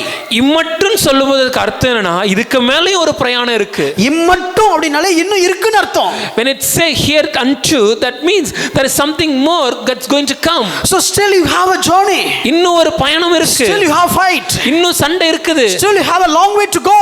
இன்னும் நிறைய தூரம் பிரயாணப்பட வேண்டும். This is not the end. இது முடிவல்ல. Ebenezer gives the third message, that is you have still you have to go. Ebenezer நமக்கு சொல்கிற மூன்றாவது காரியம் இன்னும் நாம் செல்ல வேண்டிய தூரம் உண்டு. The journey has to go. இன்னும் பிரயாணம் முடியவில்லை. Not just 2025. 2025 இல்ல. Not just 2026. 2026 இல்ல. Still the journey has to go. இன்னும் போக வேண்டிய தொலைவு உண்டு. How can I go? என்னால எப்படி முடியும்? What gives me confidence? எது எனக்கு தைரியத்தை கொடுக்குது? Look back, that will give the confidence. திரும்பி பார்க்கும்போது அது எனக்கு தைரியத்தை கொடுக்குது. So three things when it comes to Ebenezer. எபினேசரை பார்க்கும்போது மூன்று காரியங்கள். Number one, முதலாவது upward. மேலே நோக்கி பார்க்கணும். God helped me. தேவன் எனக்கு உதவினார். God. தேவன். Oh, Almighty God. சர்வவல்ல தேவன். Not a man. மனிதன் அல்ல. Not a celebrity. இல்ல ஒரு பிரபலம் அல்ல. Not a millionaire. இல்ல ஒரு பணக்காரன் அல்ல. Not a billionaire. இல்ல ஒரு பிரபலவான் அல்ல. God. அவரே. God. தேவனே. God helped me. தேவன் உதவினார். Who I am. நான் யாரையா? எனக்கு போய் God. Who am I that God should help me? God helped you. தேவன் உதவினார். You are so important to God. தேவனுக்கு பார்வையில் நீங்க ரொம்ப முக்கியம் ஐயா. That is the first message when it comes to Ebenezer. Ebenezer கற்றுக் கொடுக்கிற முதல் செய்தி And the இதுதான். second one, இரண்டாவது, all that you have in your life, உங்க வாழ்க்கையில் இதுவரைக்கும் நீங்கள் சந்தித்த எல்லாம், all good things that you have, நீங்கள் பெற்றுக்கொண்ட எல்லா நன்மை, all the best you do enjoy and you have enjoyed, நீங்க இதுவரைக்கும் அனுபவித்துக் கொண்டிருக்கிற எல்லா விதமான சிறந்த காரியங்கள், the reason for all that is God. இது எல்லாத்துக்கும் காரணம் தேவன். And the third message, மூன்றாவது செய்தி, the journey is not done. இன்னும் அந்த பயணம் முடியல. The story has not ended here. கதை இங்கோட முடியல. Still the journey has to go on. இன்னும் நம்ம போக வேண்டிய தொலைவு உண்டு. For Samuel, now first Samuel, ஒன்று Samuel, now you have to go to Saul, அடுத்து சவுலை பார்க்கணும், and you have to see David, பின்பு தாவீது, and after see that you have to David, no, Solomon, அது பின்பாக Solomon, Rehoboam, and the throne is on till Jesus Christ. அந்த சிங்காசனம் நித்திய சிங்காசனமாக இயேசு வரைக்கும். The story has not ended there. கதை இங்கோட முடியல. Oh, you like, I called you as one person, Abraham, Abraham என்ற ஒரு நபரை நான் அழைத்தேன், and I made him as a nation. அவனை ஒரு ஜாதியாக்கினேன். You see all that? அதெல்லாம் பார்த்தாயா? Who has done all that? யார் செய்தது? It's done by me. நானே செய்தேன். And the story has not ended here. கதை இங்கோட முடியல. Your father was a one person as an Abraham, and now I made him as a nation. உங்கள் தகப்பனாகிய ஒருவர் Abraham இருந்தாங்க, இப்போ அவனை ஒரு ஜாதியாக மாற்றினேன். Now I'm telling to you. இப்போ நான் உன்னிடம் சொல்கிறேன். Oh, I will bring kings on your nation. உன்னுடைய ஜாதியிலே ராஜாக்களை எழுப்புவேன். And on the throne of David it will become an everlasting throne. தாவீதின் சிங்காசனம் நித்திய சிங்காசனமா நிலைவரப்படும். And throughout eternity நித்தியமாய் I will lead rest of the journey. நானே உன்னை நடத்தி செல்வேன். So that is what it's a forward. அதுதான் முன்னே நாம் போகிற பாதை. When it comes to Ebenezer, Ebenezer என்பது look upward. மேலே பார்க்கும்போது God helps me. தேவன் என்னை நடத்தி வந்தார். Look backward. பின்னே திரும்பி பார்க்கும்போது Oh, thus far இதுவரை நடத்தி வந்தார். He did all. அவரே செய்தார். And when look forward, முன்னே பார்க்கும்போது the one who has done it all, இதுவரை என்னை நடத்தினவர் he will do the rest of the journey. இனியும் நடத்தி செல்வார். If you remember that Ebenezer, இந்த எபினேசரை நாம் நினைவு கூர்ந்தோம் என்றால் you cannot stop thanking him. அவருக்கு நன்றி சொல்லாமல் நம்மளால இருக்க முடியாது. Maybe this is the last week of Thanksgiving. ஒருவேளை இந்த தேவனுக்கு நன்றி சொல்கிற இந்த தொடர் செய்தியோட கடைசி வாரம் இதுவாக I இருக்கலாம். have so much to say. சொல்வதற்கு இன்னும் நிறைய இருக்கு. So many verses and so many illustrations. நிறைய வசனங்கள், நிறைய உதாரணங்கள் இருக்கிறது. But I just want to concentrate all these things only. ஆனா இன்னைக்கு இதை மாத்திரம் நான் சொல்ல விரும்புறேன். Remember all your defeats. உங்களுடைய எல்லா தோல்விகளையும் நினைவு கூறுங்கள். Then you will thank him. நீங்க தேவனுக்கு நன்றி சொல்லுவீங்க. Because of the present success. ஏன்னா இன்னைக்கு வெற்றி அவர்தான் கொடுத்தாரு. Remember all your sins. உங்களுடைய பாவங்களை நினைவு கூறுங்கள். You will thank God. நீங்க தேவனுக்கு நன்றி சொல்வீங்க. Because still he didn't cast you out. ஏன்னா இன்னைக்கும் தேவன் என்னை தள்ளி விடவில்லை. And remember the sorrows. உங்களுடைய கவலைகளை நினைவு கூறுங்கள். The greatest ever sorrow is moving away from God. மிகப்பெரிய கவலை என்னன்னா தேவனை விட்டு விலகி போவது. How many times we did that? எத்தனை முறை அதை செஞ்சிருக்கிறோம். But he has never left us. ஆனா ஒரு முறை கூட அவர் என்னை தள்ளி விடவில்லை. And the fourth one, கடைசியாக remember the covenant. இந்த உடன்படிக்கையை நினைவு கூறுங்கள். Still, even though he is Lord, அவர் தேவனாய் இருந்தாலும் still you are knocking his door.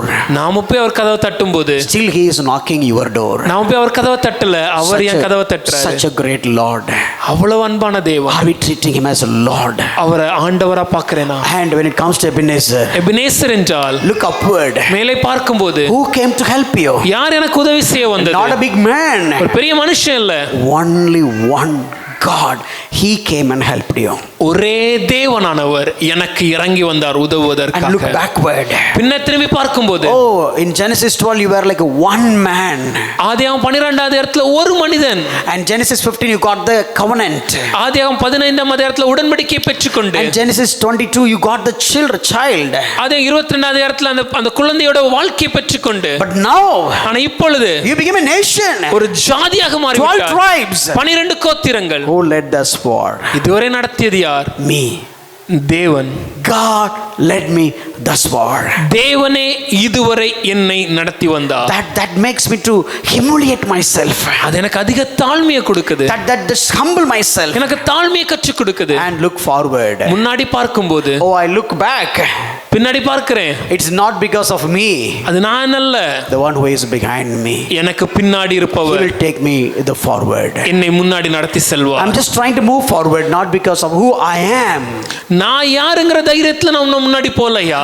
I am moving forward because who has led me thus far. இதுவரை என்னை நடத்தி வந்தவர் யார் என்று நான் அறிந்திருக்கிறதுனால நான் தைரியமா முன்னாடி போறேன். If you have this understanding when it comes to this passage, you cannot stop thanking him. இந்த பகுதியை குறித்து இந்த புரிதல் நமக்கு இருக்குமே ஆயின் நம்மளால தேவனுக்கு நன்றி சொல்லாமல் இருக்க முடியாது. Church, he is Ebenezer. எனக்கு அன்பான திருச்சபையே, அவர் Ebenezer. Remember this one word. இந்த ஒரு வார்த்தை நினைவுல கொள்ளுங்க. That will take you to places. அது உங்களை உங்க வாழ்நாள் ஃபுல்லா நடத்தி செல்லும். God bless you. Thank you. தேவன் உங்களை ஆசீர்வதிப்பாராக. ஆமென்.